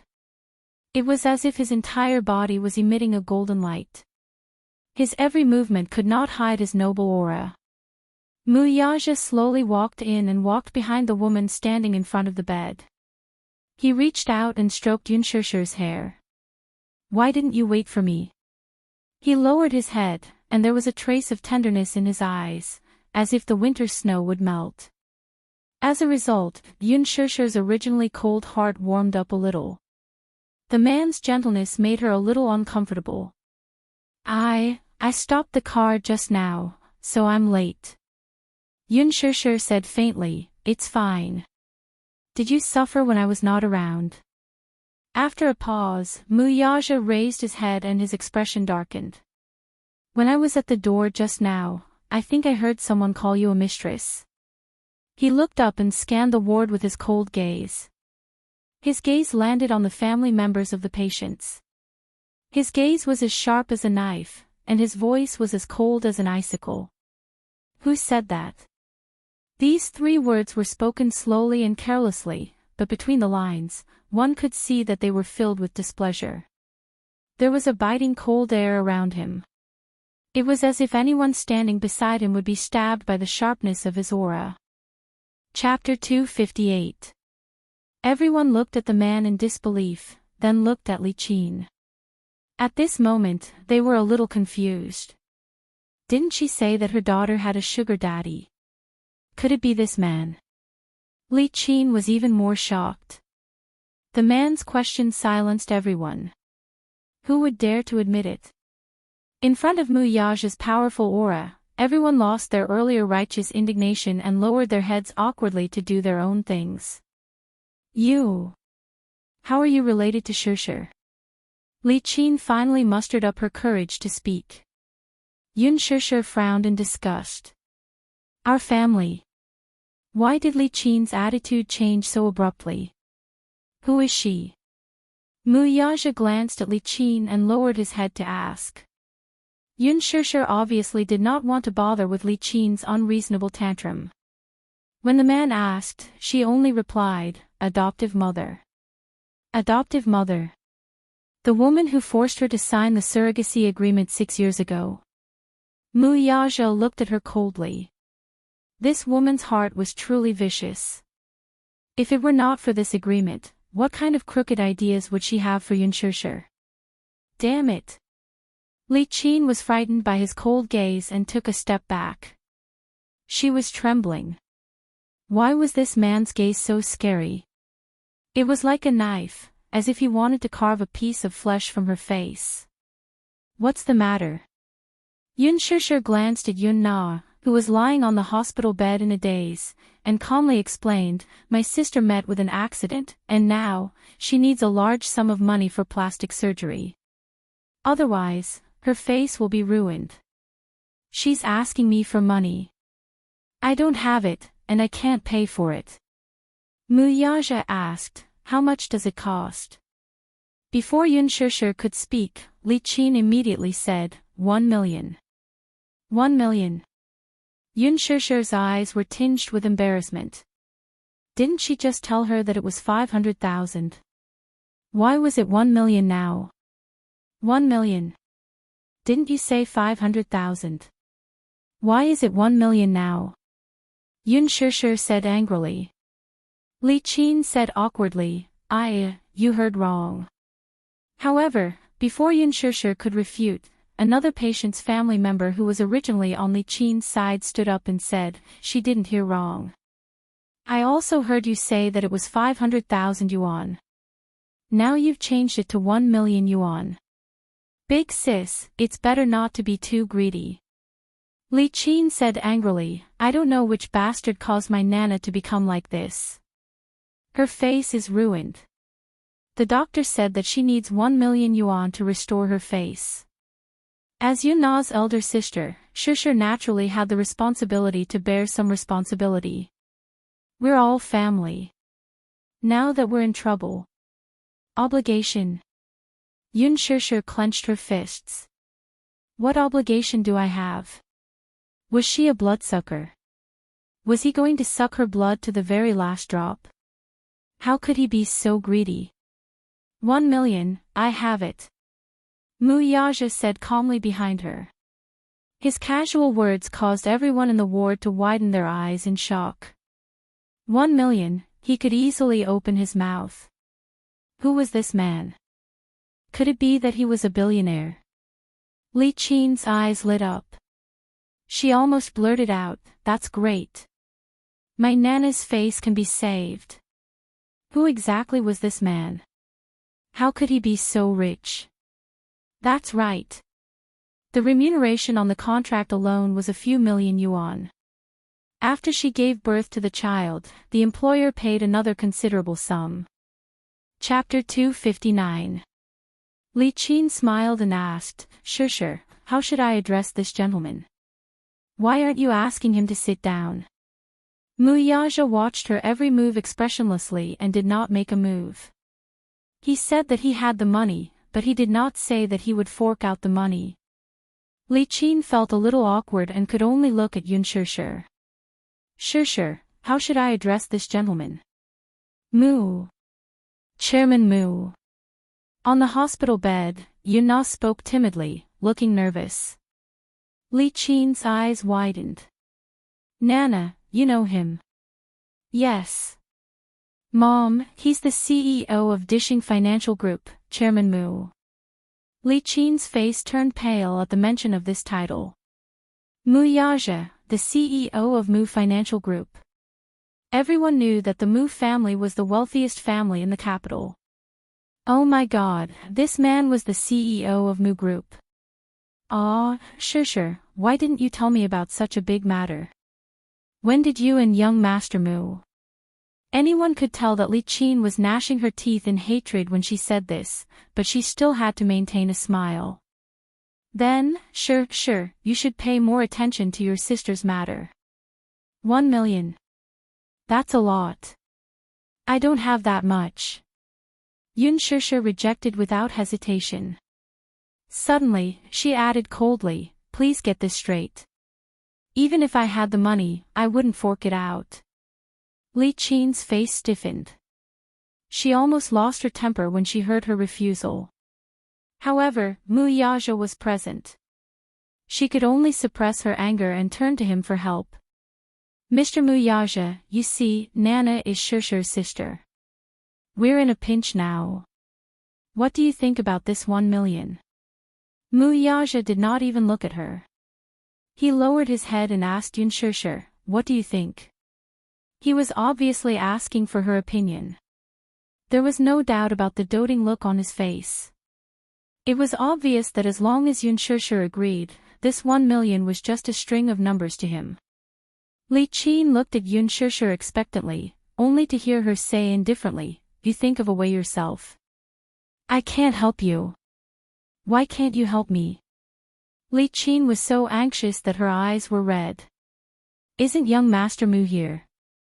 How rich is the Mu Group? 1 million is nothing to young Master Mu, isn't it? Even Mu Yaja couldn't help but frown at his undisguised ambition.